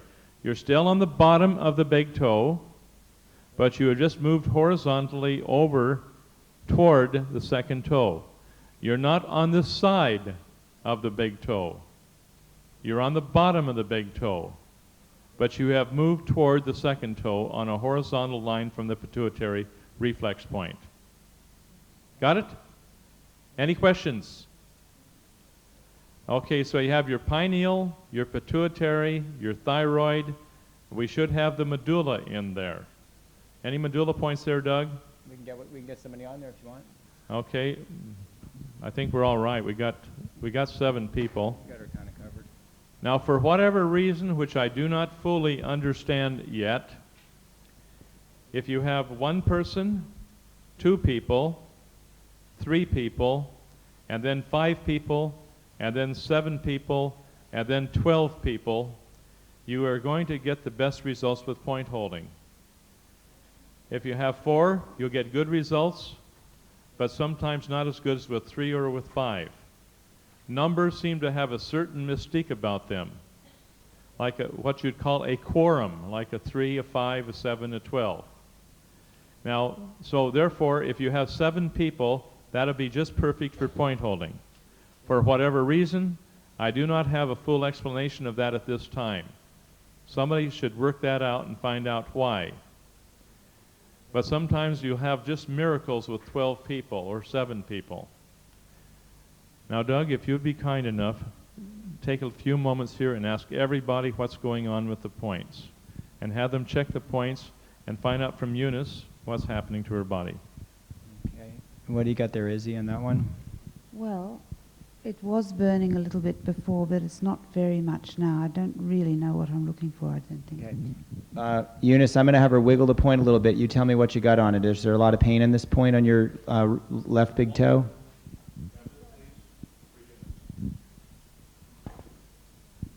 Try it again there, Izzy. It's hurting there. It's Yeah. hurting. Yeah. Okay, is it too much? About right? Not as bad as it was. You can handle it a little bit more? Yes. Okay, give her a little bit more, Izzy. Use your other hand on it as well if you need to.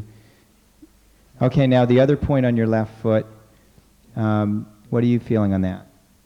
Numbness. Okay, you got numbness. Wiggle it a little bit, and what do you feel on that point, the one on the kind of on the ball of your foot, top and bottom, on the left foot? It's still hurting. Okay, is the pressure enough? Do you need a little more? Not as bad as it was. Okay, can you handle a little more pressure, or is that Yes, pretty good? A little bit, yeah. A little bit more, if you got it? Okay. Jean, over here on your, what do you have on that point? In the beginning, there was like an electrical trickle charge coming through his fingers. It's now quite warm, quite probably getting on to hot. Okay, wiggle it a little bit. And what kind of pressure you got on that one, Eunice? It's not as bad as the other one. Can you handle it a little bit more? Yeah. Okay, let them know when it's enough. Just increase. Get it down in your notes. I want you to clone what Doug said there. He's just right on it, okay? Just increase it gradually. The thing is that people will be able to take varying amounts of pressure over the course of a session. What's too much pressure at one point may be too little pressure 20 minutes from then. You know, even though you haven't varied the pressure at all, their sensations are changing, especially as they go up into unconsciousness. So we got to keep on top of these things and ask the person from time to time, they'll hopefully be telling you if it's too much pressure, but they won't always tell you if it's too little pressure. So you got to ask. You got to find out, can you take some more pressure? Which is basically what we're doing right now. And chances are, about once or twice a year, you'll run across somebody where no matter how gently you touch them, they say it's too much. They're putting the skewer to me. That's not fair. That's more than I can possibly stand. And all you're doing is just barely maintaining contact with the skin. Here's where you have to have so much education ahead of time and such a close awareness and harmony with the person you're working with and the people you're working with. You have to be so much in alignment there that there's a perfect trust. Now, even if there is a perfect trust, when the pain comes in, all logic goes out. And no matter how much a person will say, I'm not really pressing on that point, I'm just barely touching it, no logic will ever reduce the pain, and you'll swear up and down the person is purposely skewering you and twisting it after it's in there. And there's no logic there, okay? At that time, you have to tell them it's all your pain, trust me. And even then, they may throw you off the table like I've done. Okay? First-hand experience, best teacher. But I would never have believed just touching a point can give you so much pain. Please keep that in mind because that'll happen to anybody. Now, some of you will say, well, give me all the pain you can. And then you're very, very sorry that you ever said it because then body electronics will start working beautifully and you'll be in more pain than you can possibly handle. And then you just have to grin and bear it and wait it out till you're able to transmute it. Okay. Now I'm just going to check a few things. Eunice, what's on your left big toe? What's on it? Is it burning down there yet anywhere? No, I don't think so. Just hot? Mm. Okay, what's on your right big toe? Oh, that's... Hey? That's sort of burning. I missed that. That's burning. Oh, the right big toe's burning. The left, oh yes, the left. Left big toe's burning. Are you burning around your heart? In your chest? No, I don't feel. How about your back?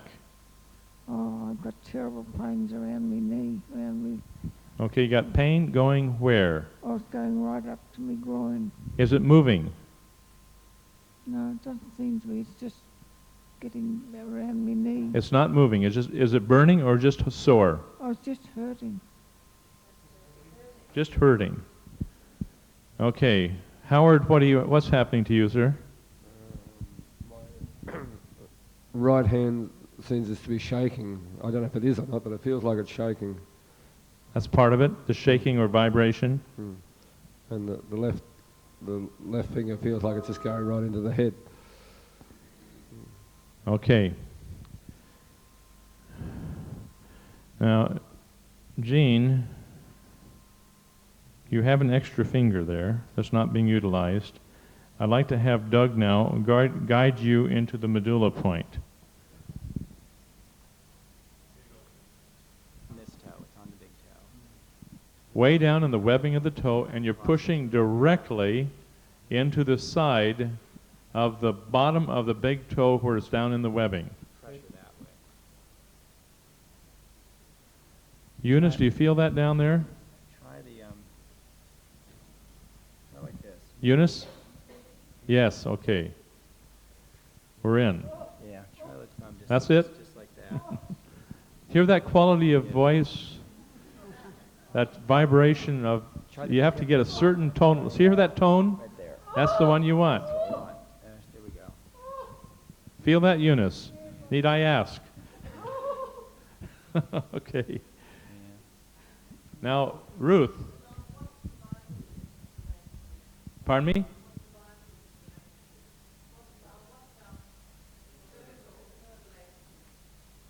The question is, what cervical is it related to? Where's the nerve supply of the medulla? Which vertebrae? You're right down in the cervical area, probably 5th, 6th, 7th, right in there, because you're dealing with probably with the area right around the ball of the foot and on up. Okay? John, we didn't finish the questions from before. What was the question? Can you come up again? Because I don't remember it now. Okay, you handle it. You look like you've kind of come a little bit to the middle, but what I was asking was with regard to the cycling. When the cycling starts, means that they have used up all the minerals, so they need another dose of minerals.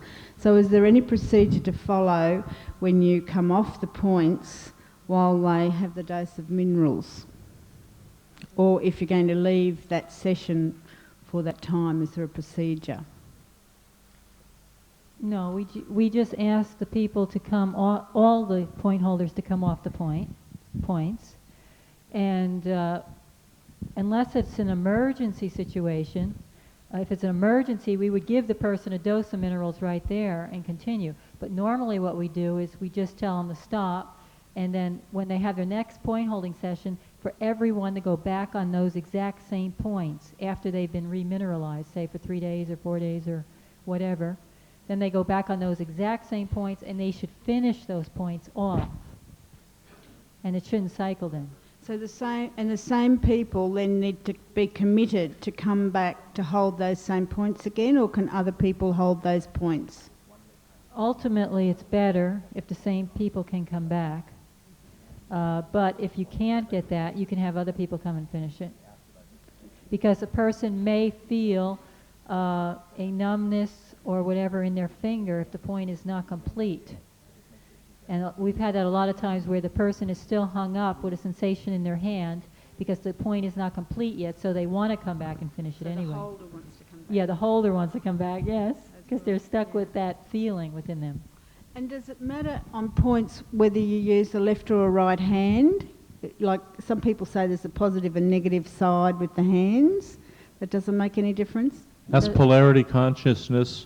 We're not into balancing, we're into regeneration, and so the polarity thing is thrown out, the whole concept of it. As to which finger, which hand, don't worry about that. We've tried it and it doesn't make a bit of difference. They're going to burn and throb, and no matter which finger you use. Another thing here, back to what you have asked about, you can pump up a person for a while with minerals, but it takes usually 3 or 4 days to do it, and we're not interested in going marathon. We have people going till 3 or 4 o'clock in the morning, 8 or 9 hours in the point holding, and it just exhausts them. It's counterproductive, and anything, as far as I can see, anything after, say, 12 o'clock at night reverses the process of healing, because you're into the wrong time for that. Try to do the most point holding you can while the sun's in the sky, and then you have the energy of the sun to work with. Okay? Now back to the cycling.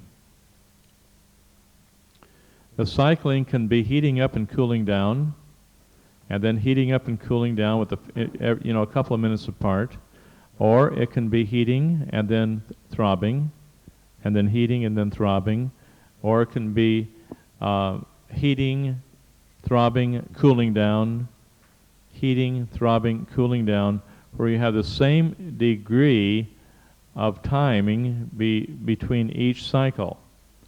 But the cycle can be anything that's going on. The other question that you had there, I'd like to make comment on, was on the holding the point and when you're cycling. A person's thumb may be totally numb during that time, and he can't get any further because you can't finish the healing crisis. So a person's thumb may be numb for a week or two until that point is completed, and then the numbness goes away. But somebody else can complete the point provided they are on the exact point. And it has to be the exact point to complete that point, or else a person is off. Now, we did some anterior cervicals the other day, and we're off from the person who held it, we're off about 2 cervicals. When we got the right cervical, everything finished in 2 minutes, and the numbness went away in the thumb. But we had to find the right point to finish it. So be sure to know where you are when you leave a point so we can find that same spot again for your own survival. Okay. Anita, any comments?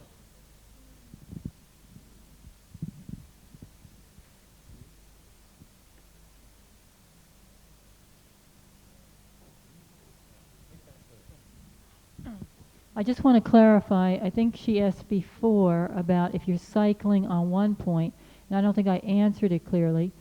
If you're cycling on one point, then the whole table is cycling, and you have to stop. The whole table may not be cycling, but everybody will be subject to that one cycling. And you can continue holding that point for hours, and it goes on and on and on and on. No more healing crisis, no more memory coming through. You just lay there and everything just keeps on burning away, and it just burns away for hours, but there is no therapeutic change at that time. There's no change in the calcification that you're holding. it's just nothing happens. And so you let it go, juice up on the minerals, so to speak, and then once we're back into a highly mineralized state, then we go back and finish the points. Doug, anything you want to say about that, sir, or anything else? No, not really. I mean, just basically what you've said is that there are situations occasionally where it may be appropriate to remineralize and try to keep going, but most of the time at that point the person's pretty well out of steam, and you're probably better off, if you have the opportunity, just waiting 3 or 4 days and letting the person get really over prepared for the next session so they don't end up cycling again. I mean, there will be extenuating circumstances, but generally it's going to be better to wait because you really want the person to be overly prepared the next time so you can really get somewhere. Eunice, how do you like that pain going from your knee clear up into your hip? Hey? Yes, but you keep moving your knee up.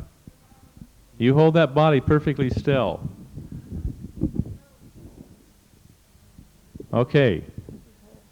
Doug, would you take time now and go into detail on the law of empathy versus sympathy?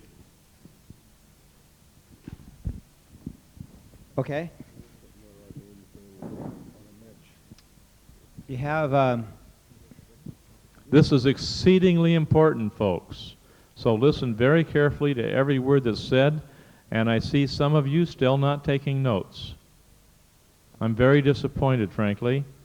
You're not going to remember it unless you have a note to refer to. When we're holding points on people, and in life in general, we're going to see people that are in pain. We're going to see people going back through certain experiences. There's always going to be, for any of us, situations in which we see people in pain and suffering, or any other thing of that nature. And up here, Jonas, I've got some paper up here if you can't get anywhere else, sir, but you need a pen. You got it? Okay.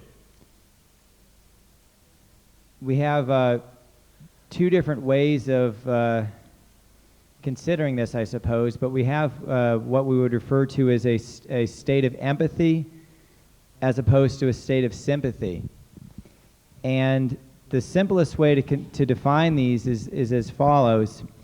When we are in a state of empathy with respect to another individual, we're aware of what they're going through, at least as far as we can be. We're aware of what they're going through. Like, for example, we could be aware that Eunice is experiencing pain in the body, but we're not resisting that. In other words, it's okay that she's having the experience that she's having. It's okay that she's had the experiences that she had. We're not making it wrong that she's in pain. We're not making it wrong that she's had a stroke. We're not making it wrong that anything's happened. It's basically a level of awareness without resistance. It doesn't mean, you can tune into the person, you can be quite aware of what they're going through, but you're not resisting the fact that they're having what experiences that they're having. The opposite of this really is sympathy, where you're also to some degree aware of what's going on, but you're resisting it. In other words, if you see a person in pain, it's not okay with you that they're in pain. Or if you see a person that's had a stroke, it's not okay with you that they've had a stroke. There's some level of resistance that's there on your part. And one of the things I would say is this: when we're in a state of sympathy, where we're resisting what another person's going through or has been through, we're really denying the God within that person. We're denying the perfection of their own creative force. In other words, if you're resisting the fact that somebody's having a certain experience or has had a certain experience, well, the thing is, they created that experience. I mean, probably out of their own resistance, but they created it all the same, and that experience was created or is being created right now for the highest and best good of that person. That experience is there for the purpose of allowing that person to learn and grow. So if we start resisting that a person's having an experience, we're really very truly denying the God within that person. I might also add this: if you are in a state of sympathy with respect to another person, on the one hand, you're not helping that other person one bit, because what do we perpetuate? I mean, what is the effect of resisting something? We create more of the same. We perpetuate it. So don't fool yourself into thinking you're helping that other person by being sympathetic. You're doing quite the opposite. You're probably holding them back. Hopefully they can overcome you. But, you know, the thing is, you're not helping that person one iota by being in sympathy towards them. You're actually a destructive influence on them. You're actually a harmful influence on them, at least that they allow you to be. And besides the fact that you're potentially harming that other person by resisting what they're going through, by being in sympathy, who are you also harming? Yourself, because if you resist those energies, like for example, if you're in the healing arts and you resist sick people, what are you going to end up eventually becoming yourself? A sick person, because you take that energy upon yourself by resisting it. What's the responsibility, Doug, of a nurse? Does a person who's sick, what would they rather have, sympathy, or would they really rather have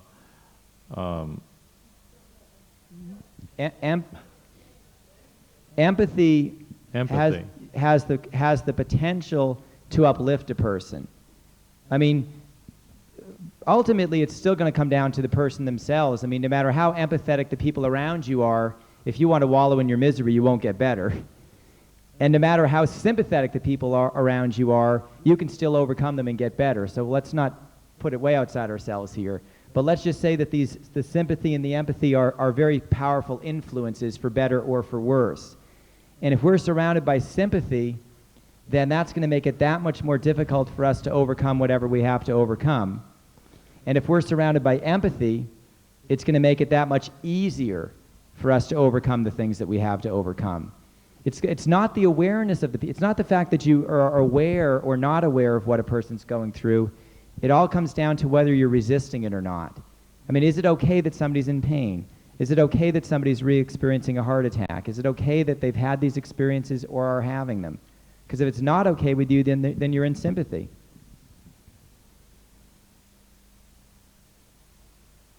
I'm thinking. Okay.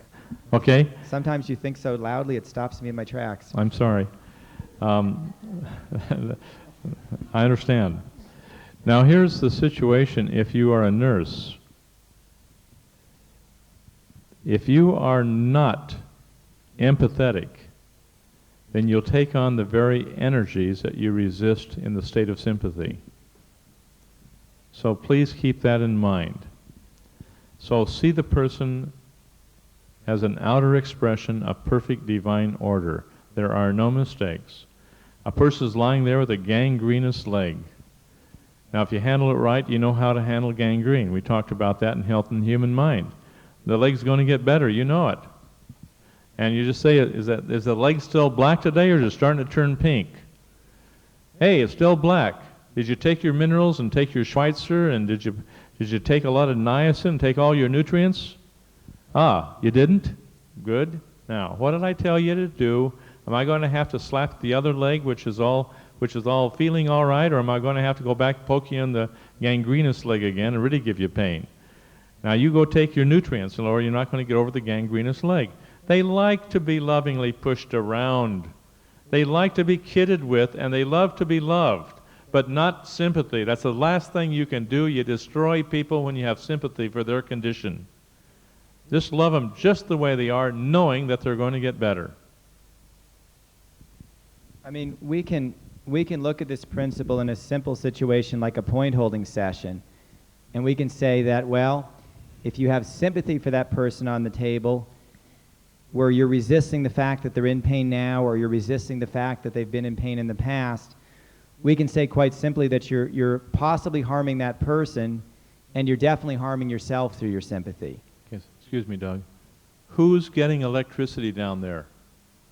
Like a little battery, like zap, zap, zap, zap. Who's getting that now? I'm getting a little bit. You're getting a little bit.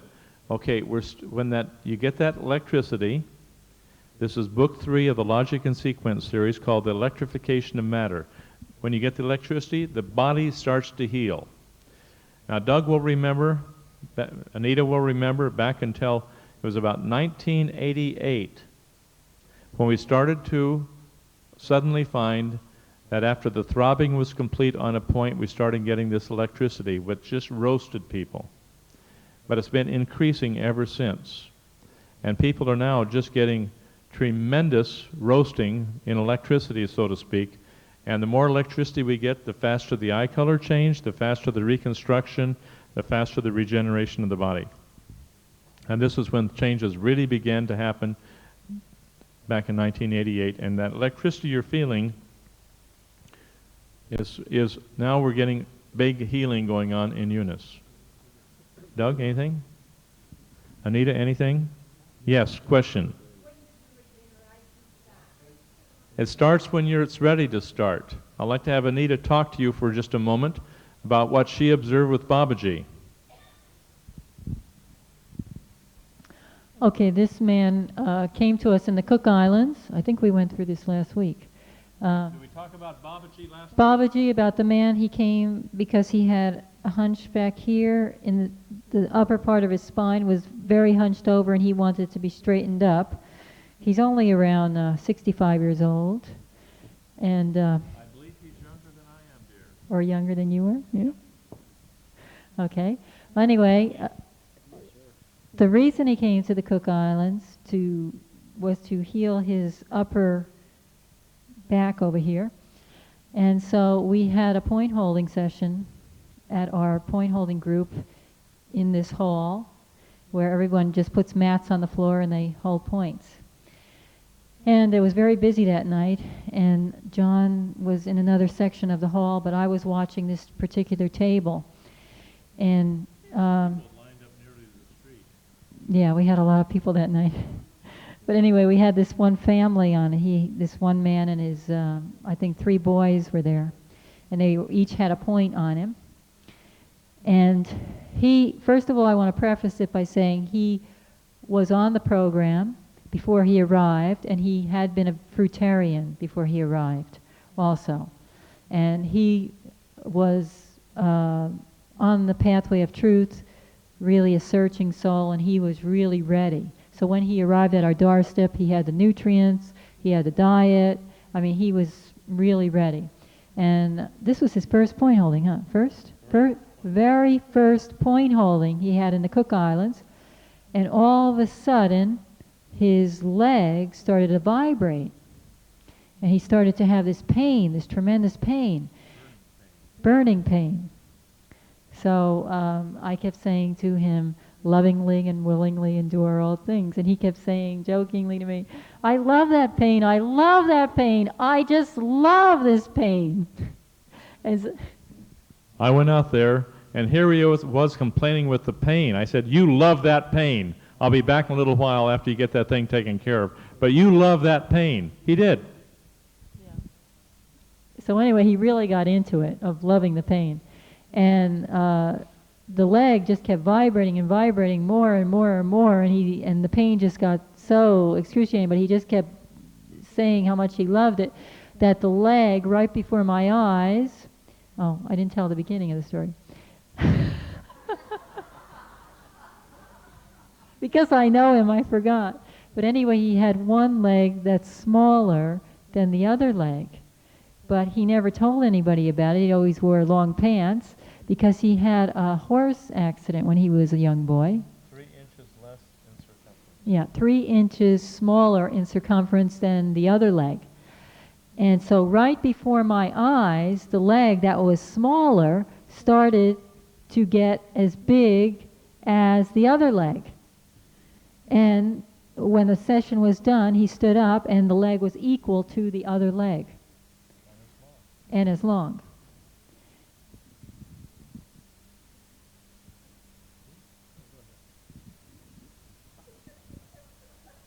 So this is where he had done the necessary preparation. He was ready. He was, I believe he had read the books already. So he had a lot of the material under his belt. You know, the psychological part. He had the diet down. He had the pills. And he came there really just ripe. Like you're going to pick an apple off a tree, and he just had that one session and the leg just regenerated. Now, it's not what he came there for. And this is what I point out to people, that sometimes you want to direct how your body's going to heal. You want your arm to heal before your hair, or your hair to heal before your eyes, or your eyes to heal before your feet, or you can't direct it. The body knows how to heal on its own, and sometimes something will heal that you don't even care about it healing, but it may heal there first before it decides to heal the part that you want healed.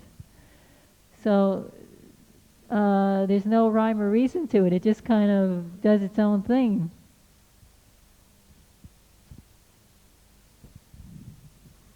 It might take, for some of us who have been working on conditions. Now, years ago, my eye was full, in the iris of the eye, it was full of black spots clear down into the pigment layer, which means I've got something terribly wrong with my system. It wasn't pigmentation. It was black holes in the iris of the eye. And finally, after many, many years, things beginning to heal properly. But how long does it take? How long does it take some of us who are extremely resistant and hateful? How long is it to bring us to the point where we can love? And it's an individual thing. You can't say how long is it going to take, when is the body going to regenerate. It's an individual thing. Okay? That's a good question, though. Very good question. Any other questions before we go on? Okay? Yes? Is it normal to have, say, burning in the right hand and no extra feeling in the left? The left still feels kind of numb, but the right's really burning. It's been doing that Your for 15 hand minutes. Or hers? My right hand. Your right hand is burning well? Yeah. Very normal. Yeah, but the left hand doesn't seem to be doing anything. Where was the stroke? On the right side. On the right side of the body, and that's where you're getting the burning. The left side's fine. If you go there on the left side, everything's coming along, and if you notice carefully, that white spot on the bottom of her leg where she had that little patch of... left leg. I mean the left leg, right there. See the color changing on that now? It's getting pinker, not white. And if you pinch it in there, she'll feel it. Pinch it in there. Eunice, how are you? Do you feel that? Yes, I can. That was numb before, wasn't it? No, that's on my left leg. Go check that out. That was numb before. I know it was numb. She had part of that numb. She was numb on her left leg. I had a melanoma cut off the back of my leg, and the piece, that was the patch they put over the... Do you feel that now? Yeah. Yeah. Well, where was the numbness now, Eunice? I know there was numbness there.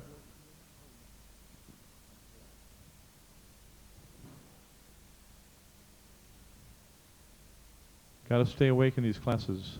Trudy will get you.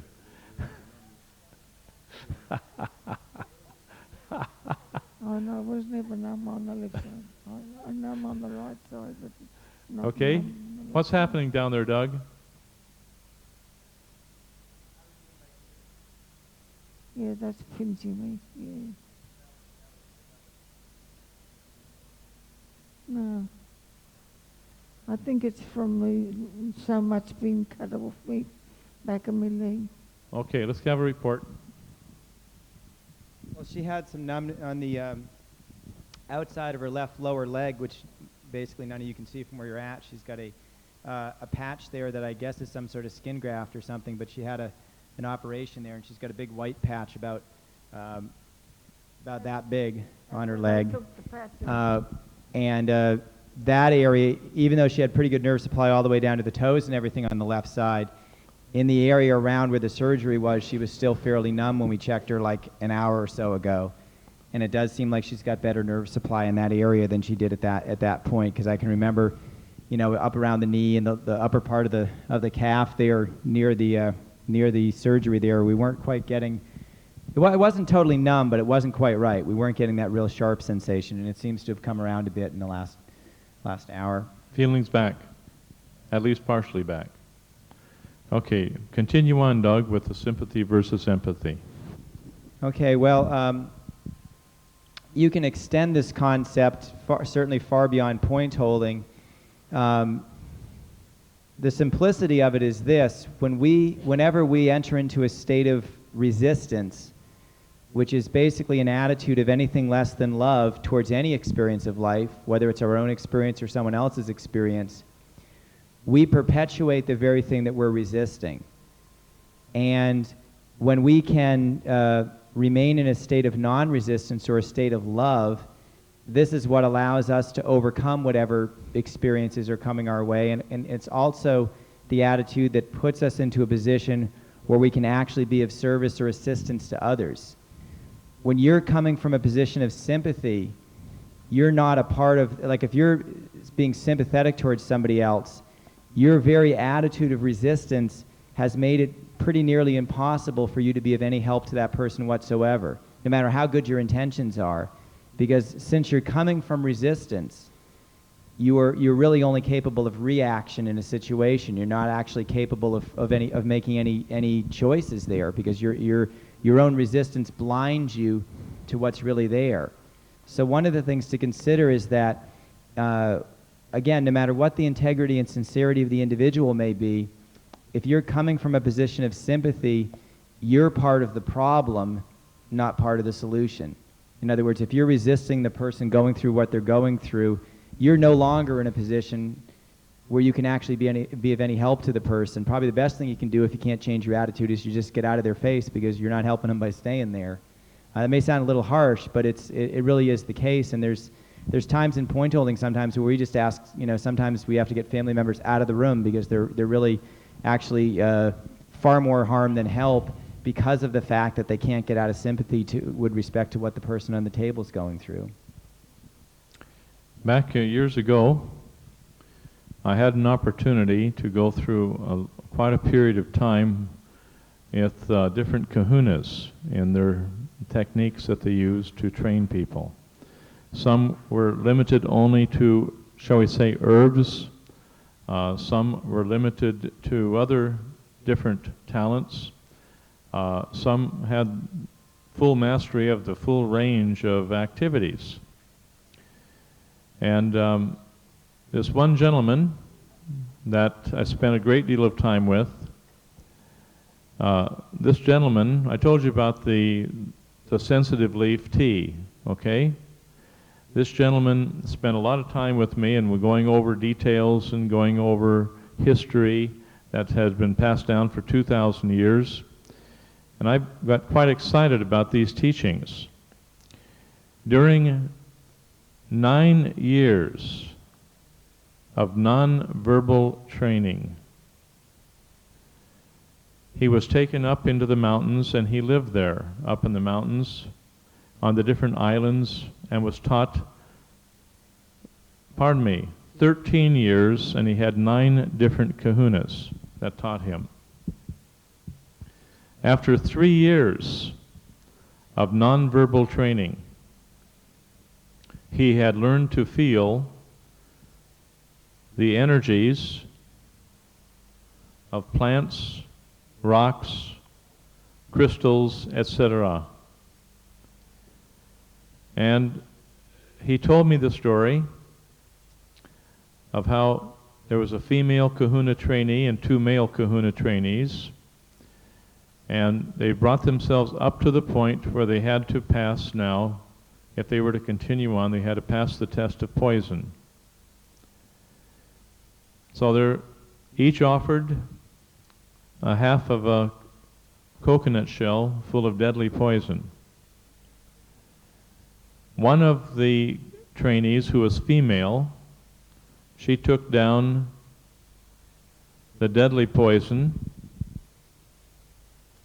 and transmuted it, and was fine. You transmute it in the now. Now, now, now, now. You keep your concentration there. The second person, and the one in the middle, was a male kahuna trainee, and he dropped dead on the spot. The other gentleman,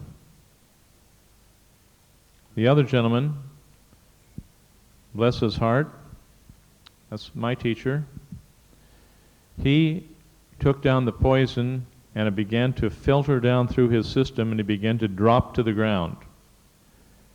because he felt sorry for a fellow that he had been with non-verbally night and day for 3 years.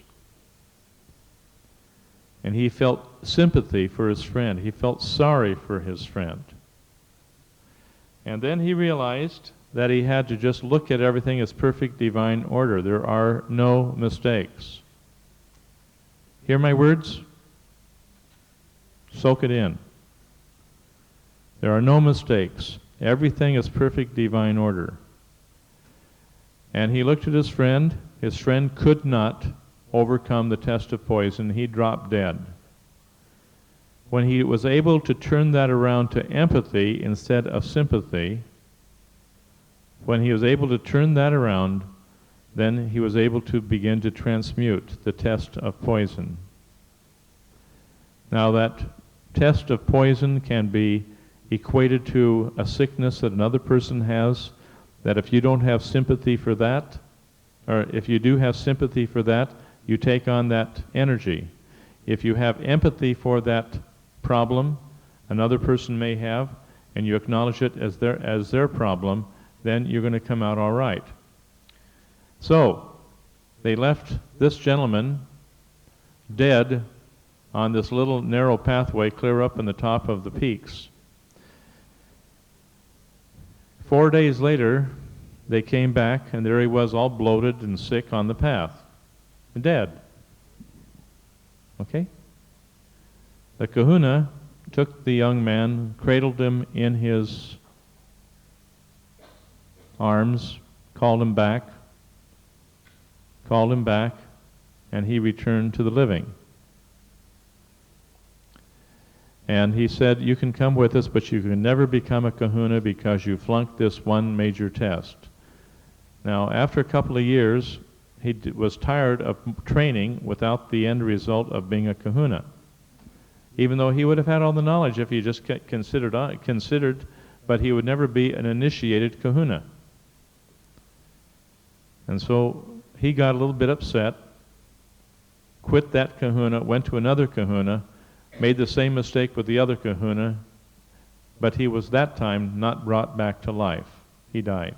That was the end of him. Because he couldn't transmute the poison.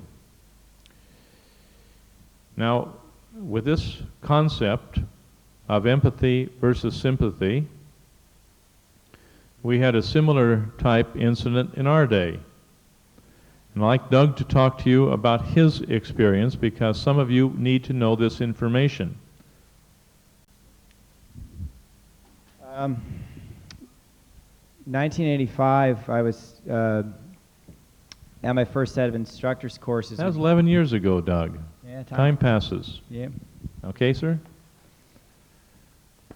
Anyways, I was at a set of instructor seminars up in the North Woods of Wisconsin, and I was out walking around in the woods one day with a friend, and this other guy who wasn't actually there that day had told this friend of mine that this particular type of mushroom was a delicacy, and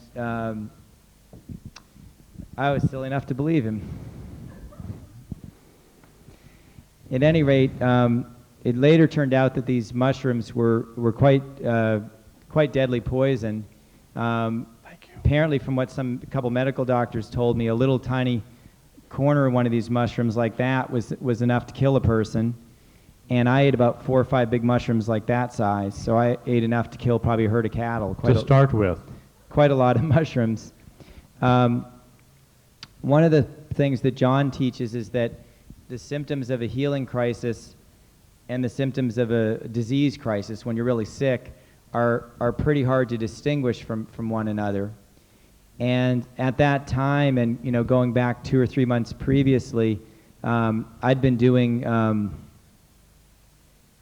massive amounts of minerals and enzymes, what would be sort of like triple what a normal person would do, just to be over prepared for point holding. So I was just doing colossal amounts, and had been for I guess about 3 months at this point. So I was pretty accustomed to walking around feeling terrible. I mean, pumping out corn and fuzzies. Yeah, I mean, I was I kind of felt, I mean, when you're taking that much, and when you're on that heavy of a program, you basically feel rotten almost all the time. And, you're always kind of on the verge of throwing up, and you're sort of always have headaches and pain in the body and this and that and the other things. So I felt, I remember starting to feel pretty awful about 10 or 20 minutes after I ate the mushrooms, but I didn't really think anything of it because I was so used to feeling pretty awful that it didn't even occur to me that it had anything to do with the mushrooms. I was taking even more minerals than normal that day because I was getting my points held that night, so I just figured it was all the minerals kicking in. I had my points held that night, and it was a really, really short session. It only went about an hour, hour and a half, which was absurd considering the amount of minerals I was taking. But the penny still didn't drop, and so I went to bed and not really quite understanding why I was feeling so horrible and why my point holding session had gone so quickly. And I got up the next morning, and I was actually on the verge of eating some more mushrooms for breakfast when the friend came in the room, and he said, "Doug, don't eat those mushrooms. They're poisonous." He said, "I ate just a tiny little bit of one, and I was up all night throwing up." And he said, "Let me look at your tongue." And I stuck my tongue out, and my entire tongue was black. It wasn't just discolored on the surface. It was really pretty well just black through and through, which I'm told is not a very good sign. I know that's not a good sign from experience. At any rate, so I felt pretty awful at this point, and I went off to class that morning, and I was in such a state of, obviously under these circumstances, my brain wasn't working real good. Of course, since I ate the mushrooms in the first place, you could say that might have been normal too, but that it wasn't working so good. But it was working, shall we say, less well than normal. And one of the things that I didn't do that morning is I didn't take any more supplements because I was feeling so awful. And by that point, I had a pretty strong association of whenever I take lots of supplements, I feel terrible. So I didn't take any more supplements that day, that morning. And I was going downhill pretty fast in class that morning. I was really having a hard time staying awake and paying attention, and I'd, disappear into the bath or into the toilet for, 20, 30 minutes at a stretch and come back out in a bit of a daze and all. But I think at seminars, we're sort of used to people wandering around like that, so probably nobody thought anything of it. That'll make more sense to you after you go through an instructor's course. But you get kind of used to seeing people that look a bit under the weather and kind of green around the gills. So I don't think anybody really took any notice or thought anything was wrong. And around lunchtime, I wasn't even capable of walking by then. I would just kind of lay down on the bench where I was at and tried to take a nap. And finally, after lunch, when we were getting ready for class, I went up to John and I kind of explained the situation to him. And I guess this is the first he'd heard of it. And he took. There was about 100 people there, if I recall correctly. Wasn't it was it was a big class. It was it was a room this full, and it was pretty much full of people. It was a huge class. I didn't have time to be totally aware of everybody. If they were still breathing, and they're still wiggling, I knew that they're all right. So far, so good. So at this point, I went up to John, basically to say, look, I think I've got a little trouble here. And after he looked at my tongue, I think he realized I had more than a little trouble. We were how far? Well, probably an hour or more from a hospital. Roughly 45 minutes by driving full speed to the hospital. And they probably wouldn't have been able to do anything at that hospital anyways. It would have been a little country hospital. They probably would have the only thing they would have done then probably was got me in a helicopter and taken me to a real hospital. So at any rate, we were pretty well on our own there. So John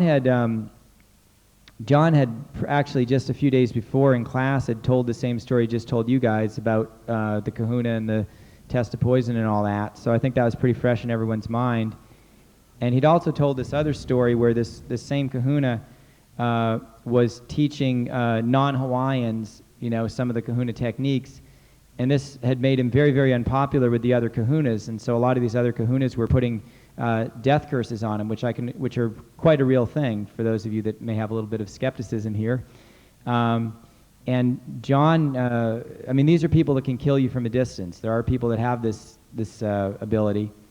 And John, being aware of this, had asked this man, his name was Abraham, this kahuna, well, what do you do about that? Doesn't that worry you a little bit that there's people out there that are trying to do you in? How do you defend yourself? And Abraham had said, I speed up. And John will say, well, what's that? And Abraham would go, well, I speed up. And finally it turned out that speeding up was essentially the same thing as just being enthusiastic. It was putting out so much love that your whole vibratory rate increased to where ultimately this negative energy of death basically couldn't find you because you're up here somewhere. I mean, you're at a high enough vibratory rate that you're basically immune from that type of death curse. It can't get to you. You know, you're up here somewhere and it can't get that high because of the negativity that it's imbued with. So we kind of had that way of thinking. You know, that's a story we'd heard as well. So what John basically said to me is he said, Doug, you're going to have to learn how to speed up here. And I didn't really know what that was, but I mean, other than intellectually. But I kind of was in a position where it was probably a pretty good chance to learn quick. The only thing that was going to save his bacon, thank you, Corey. The only thing that was going to save his bacon was to transmute the mushrooms. And we had to do it then and there because of the long distance from the hospital. And even then, we had no assurance that they could do anything for him. Go ahead, sir. Well, the principle involved is really pretty simple. Putting it into practice is a bit tough sometimes, but the principle is quite simple, really. You receive the energy. This is just exactly what John was talking about with cleaning your jewelry or any of these other things we've talked about, or getting rid of a scar.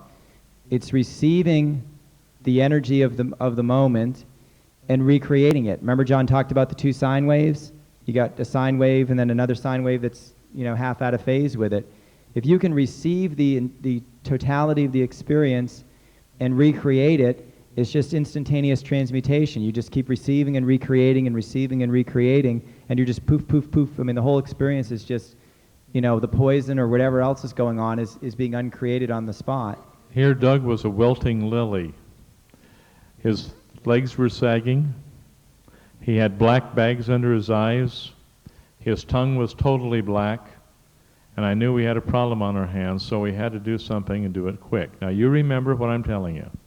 There was a woman, there was a woman there, by the way, who was a nurse of many years' experience and who I later became good friends with. And she told me on many an occasion after that as far as she was concerned, I wasn't going to last more than about another 5 or 10 minutes. I mean, she fully expected, you know, that I was gone, or because she'd come up and was trying to take my pulse, and she said it was virtually non-existent. Like every now and again, you'd get something vaguely resembling a heartbeat, but for the most part, it was like there was just nothing there, and whatever was there was very weak and erratic, and just, you know, she was absolutely convinced that I was not going to last, you know, a whole lot longer. Me too. Yeah. So we had to work fast. So what did I have you do, Doug, first of all? Well, basically what John had me do is, you got the principle, assume the virtue if you have it not. So you can't give in to how you're feeling. If you start to give into it even one little bit, which is basically sympathy for yourself, you could say, you're going to go downhill very, very quickly. In other words, if you start to resist what you're going through, that's sort of sympathy. It's just sympathy directed towards yourself instead of somebody else. But it has the same effect. By resisting the pain you're in, by resisting the circumstance you're in, you just drag yourself deeper into it and increase the whole thing. So what? Go ahead. I'm just laughing at you. Go on. You're right on. Because I can remember all the different times, you know, how we don't apply things because we forget so quickly, even though the principle is easy. We get bogged down and wallow, and then wallow more, and it's a never-ending downward spiral. If we just simply observe and participate by receiving and enthusiastically re-experiencing. That's that simple. Go ahead, sir. Well, as John said, the principle is quite simple. It's the application. It'll get you every time. But that's always, for other people. It's never for yourself, because when you're in the middle of the pain, you forget everything you've ever learned and just start resisting the discomfort that you're in. What John, well, I could use a lot of different verbs here. I was going to be polite and say encouraged me to do. Say that again. I said I could use a number of different verbs here, but I'll be polite and say what you encouraged me to do. Why don't you just tell everybody I was totally ruthless in the matter?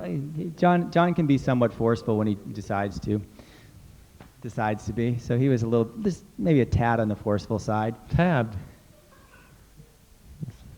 Continue on, sir. he used the little sledgehammer.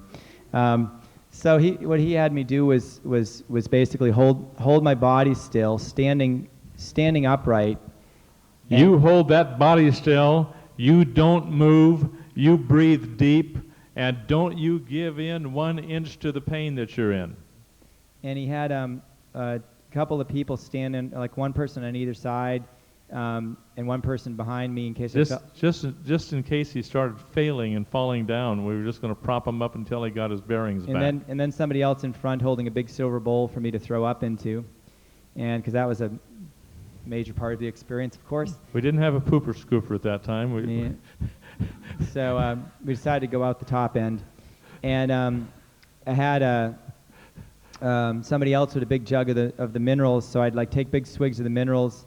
And of course, every time I did that, I'd start to feel a lot worse, and I'd start to become more aware of how much pain I was in, and then I'd throw up and going both ends. Yeah, basically what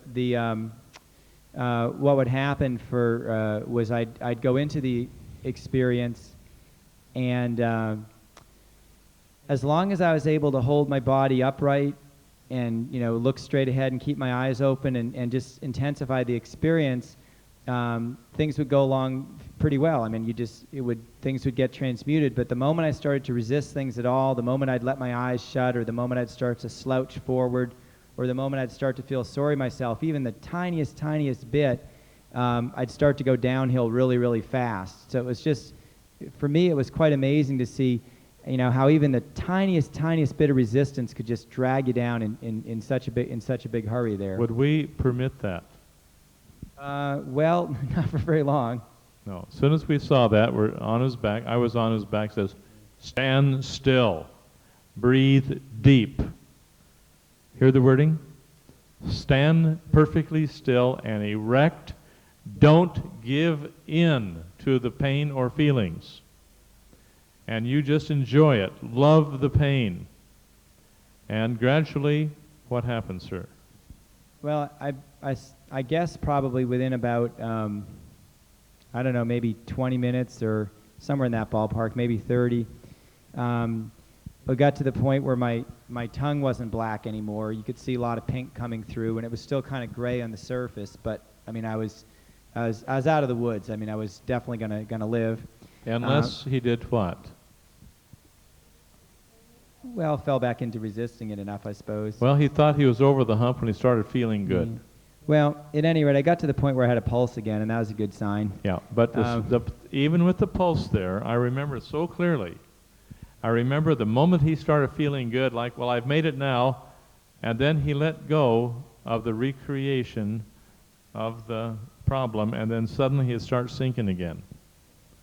And he had to prop himself up this way about 4 or 5 times, and to transmute the whole thing before he really started coming out of the clouds. The experience kind of continued on for most of the rest of the day, like another 4 or 5 hours off in the corner, where John had sent somebody over to check on me every now and again, and it was really just sort of more of the same. As long as I could see, this is what John talked about earlier in the day. It's not enough to be yin. I mean, it's one thing to try to just receive the experience with non-resistance, and that's a good start. It's a necessary step, but that alone would not ever get you through something like this. You have to be yang as well. In other words, you have to recreate what you're receiving, and and both of those things are a continual effort. I mean, in other words, it doesn't just happen. In other words, you don't have to. It's not.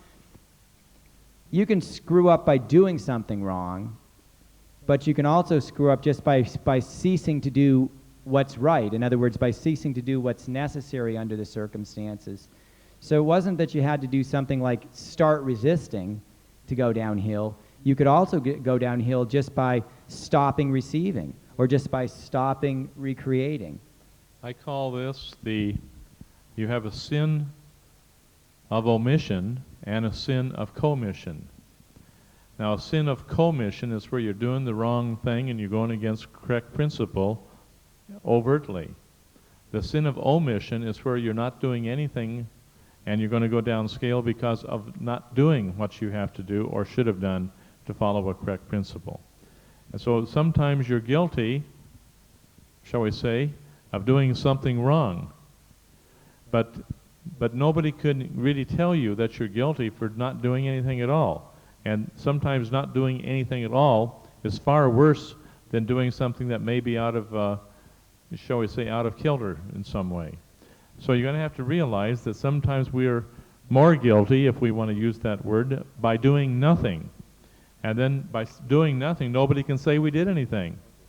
But sometimes that's a far worse condition than doing something wrong in the first time. So you have a sin of omission versus the sin of commission. Please keep that in your notes. That's exceedingly important. Go ahead, Doug. Well, I found in this particular circumstance that there was no room for coasting. I mean, in other words, you couldn't let up at all. If you allowed your attention to waver, if you allowed yourself to, if I allowed myself to not do the things that I needed to be doing, then I'd very quickly start to go downhill again. That's correct. You know, it wasn't enough just to be non-resistant. You had to really just put out that continual effort to keep recreating what was going on. You couldn't just, like, basically you couldn't stop and rest. Every time if I sort of tried to take a break, what I'd find was it's like, if you think of climbing a mountain, you can climb up and get to a certain place and then just sort of stop and rest there for a while. And, you know, it doesn't typically seem like it's taking any effort to just stay where you are. So you climb to a certain spot, you rest, and then when you're ready to go, you climb a little bit higher. What I found in this particular instance was it wasn't possible to climb to a certain distance and just rest. Because if you just stopped to rest, you didn't stay where you were, you didn't stay where you thought you'd put yourself, you started to slide back down the mountain pretty quickly. It's like a one-way escalator. You're going the wrong way on it. Yeah, basically. That's exactly what it's like. You're trying to climb up the down escalator.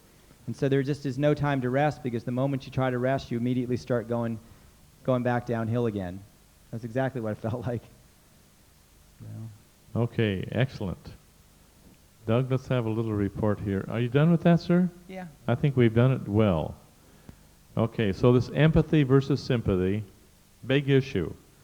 Far more important than we understand at this point. When we start applying it properly, you'll see very quickly why this is an important issue. Doug, would you take care now of what's happening down here? Let's see how we're doing. How are you getting on there, Eunice? You need another mic. My knee is terrible. I don't have to put up with the pain in my knee is awful. Right knee? Yes. Okay, good. Intensify it. Right? Make it more. You make it more, Eunice. Oh. Intensify Make it hurt. Make it hurt. Make it hurt? Yeah. Make it I hurt. don't have to. Can you hear? Now, folks, watch very carefully. For those of you who can see energies and auras, just take a look now. Now, Doug, get right after her. Tell her to increase that pain. Okay, increase that there, Eunice. Yeah. Make it more. Do you get the burning there? No, it just gets terrible pain. Okay, get the pain going there. Now, as you're feeling that pain, Eunice, what's the feeling with it? How do you feel about that pain? Oh, I feel it's all right, but... How do you really feel about that pain? I don't like it. Okay, good. Say it. I don't like it. Again. I don't like it. Say it like you mean it. I don't like it. I don't like it. I don't like it. Let's hear how you feel. Say it. I don't like it. Feel that. Everybody else hold perfectly still and just be aware of your right knee, but don't move it. Just intensify how much you don't like it. I don't like it. I don't like it. I don't like it. I don't like it. Let it out. I don't like it. Eunice, where's the pain? It's not so bad just now. It's eased off a little bit. Say that again? It's eased off. Okay, then let's go the rest of the way. Go the rest. Keep going on that one. Let's get it all. I don't like it. I don't like it. Milk it for everything it's worth there, Eunice. I don't like it. I don't like it. See if there's a memory here with this at all. See if there's a time your knee hurt and you didn't like it. Yes, I have had this knee before. Okay, go with it. Be there now. I don't like it. Be there now, just like it's happening now. I don't like it. I don't like it. And I've never liked it. Good. Feel how much you don't like it. I've never liked it. I've always wanted to get rid of it. Feel how much you want to get rid of it and be there in the memory. Yes. Where are you? Right there. Yes. Where are you? Right, I'm remembering all the time I've had it. Okay, pick one. Remember a time when you didn't like it. Oh, it was only last night it was troubling me in the bed. Okay, be there now. Feel how much you don't like it. And if anybody feel those little cold winds coming out of Eunice? I hate the... Say it. I hate it. I hate it. That's it. I hate it. That's it. Say it. I hate it. That's it. I hate it. Again. I hate it. Like you mean it. I hate it. I hate Keep saying it. it. I hate it. Again. I hate it. I hate it. Keep intensifying it. Stop it. Stop it. Stop it. I hate it. I hate Have it. fun with I it hate and it. love it. Stop it. Keep saying it, Eunice. Really let her rip. I hate it. I really hate it. I hate it. I hate it. I hate the whole thing. I hate it all. I hate the knee that started it. Stop it. Stop it at once. I hate it. I hate it. I hate it. Eunice, where's the pain? It's in my groin. I thought it was in your knee. Hey? It's up in my groin now. Oh, good. See how you move it through it? Mm. When the pain moves from joint to joint. Now she has groin pains. Moving pains. Okay, now let's go for the groin. Go for it, Eunice. I don't like it where it's gone to. Heal it up and get rid of it for me. Go on. That's your job, Eunice. Get feel, it out. Feel it. Get it out. Feel how much you don't like it. I don't like it. I don't like it at all. I hate it. I hate it. Feel how much you hate it. I hate it. I hate it. And I hate it. Intensify Please take it. Please take it away. I don't want it anymore. I don't want to hear it anymore. I don't want to hear it. I don't want to see it anymore. I don't want to feel it anymore. I don't want to feel it. I don't want to feel it. Say it. I don't want to feel it. That's how you get strokes. Yep. Go with it. I don't want to feel it. I don't want to feel it anymore. I don't want to have it. I don't want to even think about it, let alone feel it. I don't want to feel it. I hate it. Eunice, where's the pain? It's sort of around the back now. Where? Around me bottom way. Around the backside. Backside now? Yep. Mm, Did we just illustrate a point, Eunice? yeah. Now, Doug, go with her and tell her again exactly what the principle is. She'll have it because she did it. Now, y'all see that? Nobody did anything to her externally. This is all Eunice. She did it all by herself. And Doug, hit the principle now. Well, basically, if you've got these patterns of resistance within you, if you can just do what she's doing now, which is to receive them. I mean, by having the points held here and being on the nutritional program, it's like all that information that's locked into the crystals in the body is released. It's coming back up. So if she can just re-experience it, receive it as it's released from the crystals and recreate it and go back through the re-experience of it, that's what's going to transmute it. And so she starts off with a bunch of pain in the knee. She gets the word patterns and the emotions and things that are locked in there. She intensifies it. She recreates them. And what happens to the pain in the knee? Where'd it go? Where's the pain, Eunice? Where's the pain? Oh, it's still a little bit in the knee now. It's sort of come back. See, what do most people do if they have pain? Do they try to make it more? Do they try to become more aware of it? No, most people do the total opposite. They try to avoid it. They try to ignore it. They try to make it go away. They try to do everything but what we're having her do.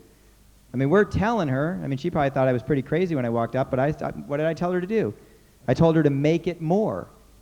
Don't make the pain less. Don't ignore it, but actually become more aware of it and actually try to increase it. Because if she can go back through it and receive it and recreate it, that's what's going to overcome the pain, and then all of a sudden the pain's not there anymore.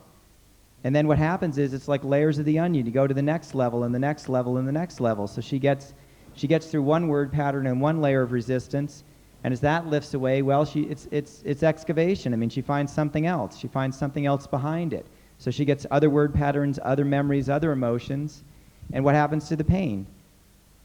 She gets that, the pain in the knee disappears, and then she finds she's got pain in the groin. Then she gets through that, and she's got pain in the backside. She gets through that, and she's got another layer at the knee. Perfect. Eunice, do you understand that? Yeah. You're doing it. How's the pain in your knee now? Oh, it's not quite so bad, but it's still there. A little bit. Mm. Okay, what's happening on all the points? What you guys getting on the points? What happened to me was it was very, very hot, and then it just used to disappear for a little bit, and then come back hot again, and then it disappeared for a little bit on this side, it come back on the other side, and then now what's happened now is only very occasionally, it's mostly neutral, but just coming back hot just for a second or two, and then disappearing for long periods of time. How many times has it gone through that? About 7 or 8 times. Okay, Doug, what would you say there, sir? Sounds like we're cycling. Oh, that's it. Yeah. This is what Anita was covering earlier. He's getting the exact same pattern over and over again. He says had it 6 or 8 times. So that's, if it's happening on one point that we're cycling, then that means that overall she's out of nutrients, whether it's minerals, enzymes, or all of the above. So that means you get to a certain point where the point holding is no longer gonna do anything. Well, the other points can still appear to have all sorts of, they can still be very hot. They can still have all sorts of stuff going on. But if you do get a definite cycle on one point, regardless of what's happening on the other points, the person is out of nutrients there. Is there anybody with electricity? No, mine was, it's been very hot over an hour ago. An hour ago it got hot, stayed hot for about 40 minutes, then stopped for probably about 30 seconds, then 50 minutes, stopped again, and then it's gradually going down now with the heat. Let's just go around the table. Well, mine's been going from numbness to heat and back to numbness several times, and a bit of electricity, and now it's flat. There's nothing there. Nothing. Numbness and a little bit of heat. Not a lot, though. Was it hotter before? Did you ever get much heat on it? It was a little bit hotter, but it wasn't very hot. I was getting vibrations sort of in my hands and up my arms a bit on and off, but not a lot. Oh, I was getting vibrations up my arms and my hands, mainly up the right arm, and that was about all.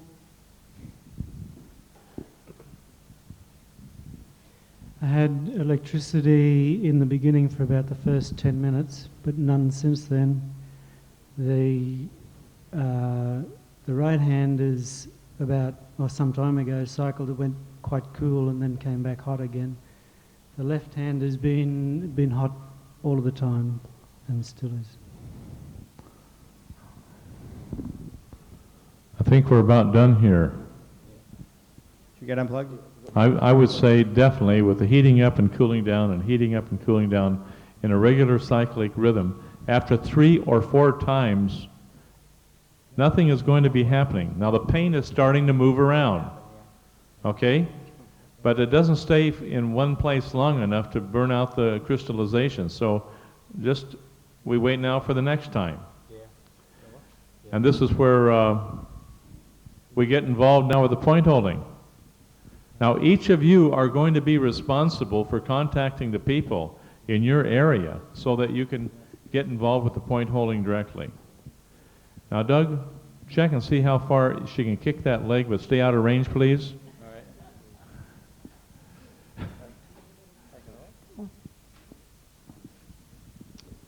How are we doing on the leg there, Eunice? How The knee, you see that the knee's pretty tight right now? It's pretty tight. Yeah. Kick it right up there. She's got a lot of pain in the knee right now, which That's is okay. restricting her. See how high up you can get it. She can handle that just fine. Yeah. Kick it right up there, Eunice. Bend the knee if you can. That's as far as I can go. Oh, that knee is terrible. Just kick it out there and move that thing around. If you don't move it around, it stagnates and it kind of crystallizes up on you. Can you bend that knee at all? Straighten it out straight and bring it right back up again? Now that's good strength in that leg. We couldn't do that last time, could we?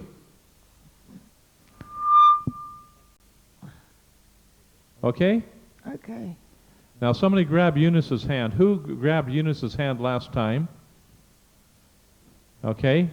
Grab a hold of Eunice and squeeze that hand. How's that feel? Very strong. Now who's the hairdresser that checked the hair? Ruth? Ruth, I think you were there. There's one other.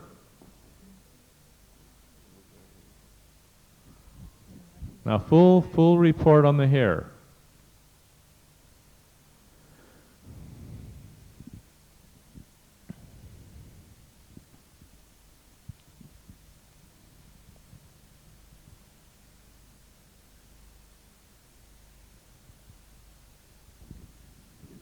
I didn't check it today before we started, but going on the point holding from last time, it's dark around the back.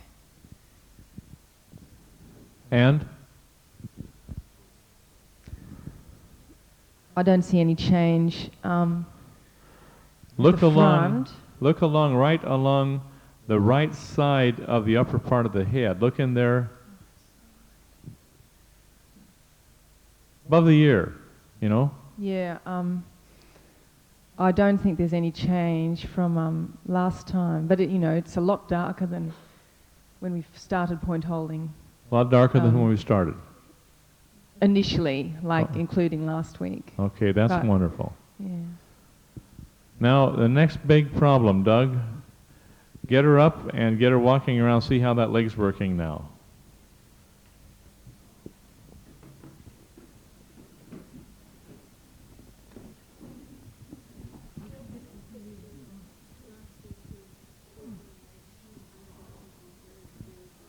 Take her easy and give her a little support here.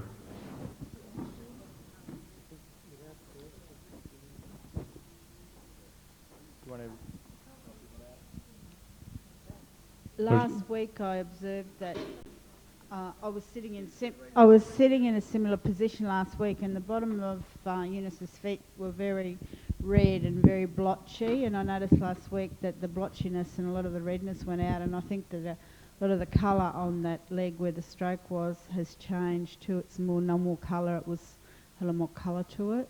How far can you lift that right leg now?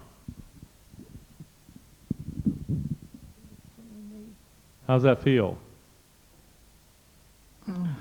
Bend it at the knee. Lift it straight up.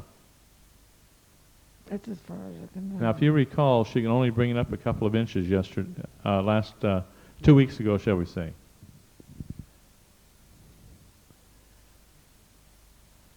Now, let's see how you can walk, my dear. Just hang on to the arms.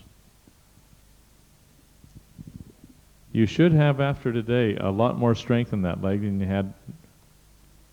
How's that feel?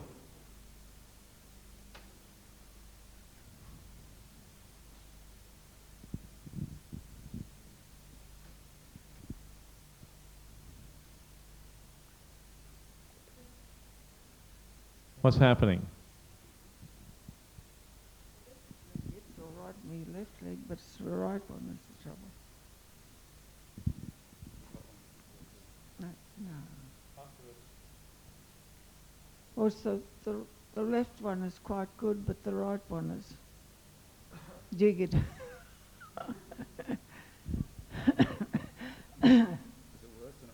Okay, can you get up tippy-toe on your feet? You couldn't do that on your right foot. Can I what? Can you get up kind of tippy-toe? Oh, I don't know whether I can. This I know you couldn't do last time. You feel the difference? I wouldn't be game to do that at home. Pardon me? I wouldn't be game to do that at home. I might fall over.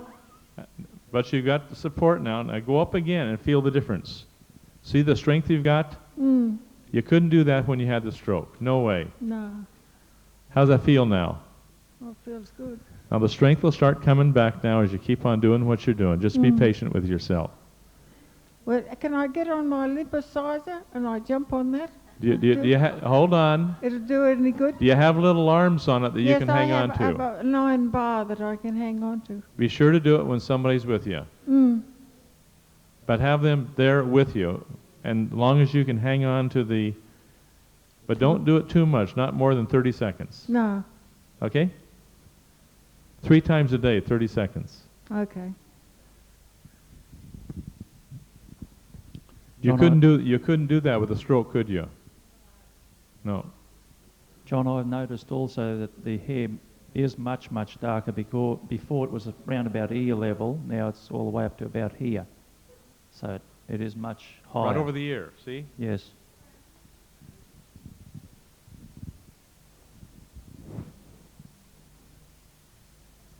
How about that, Ruth?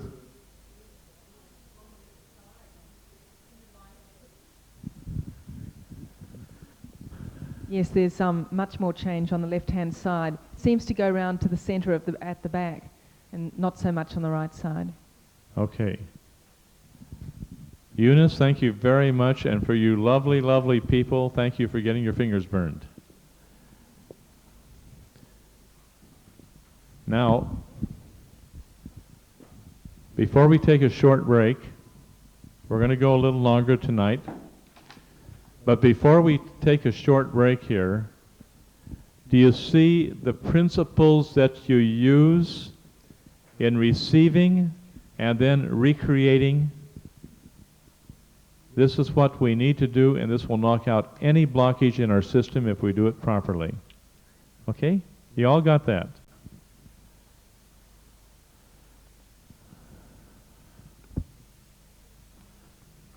Okay, I want to thank you very much. Take a short break here at this point of time. Are you ready back there?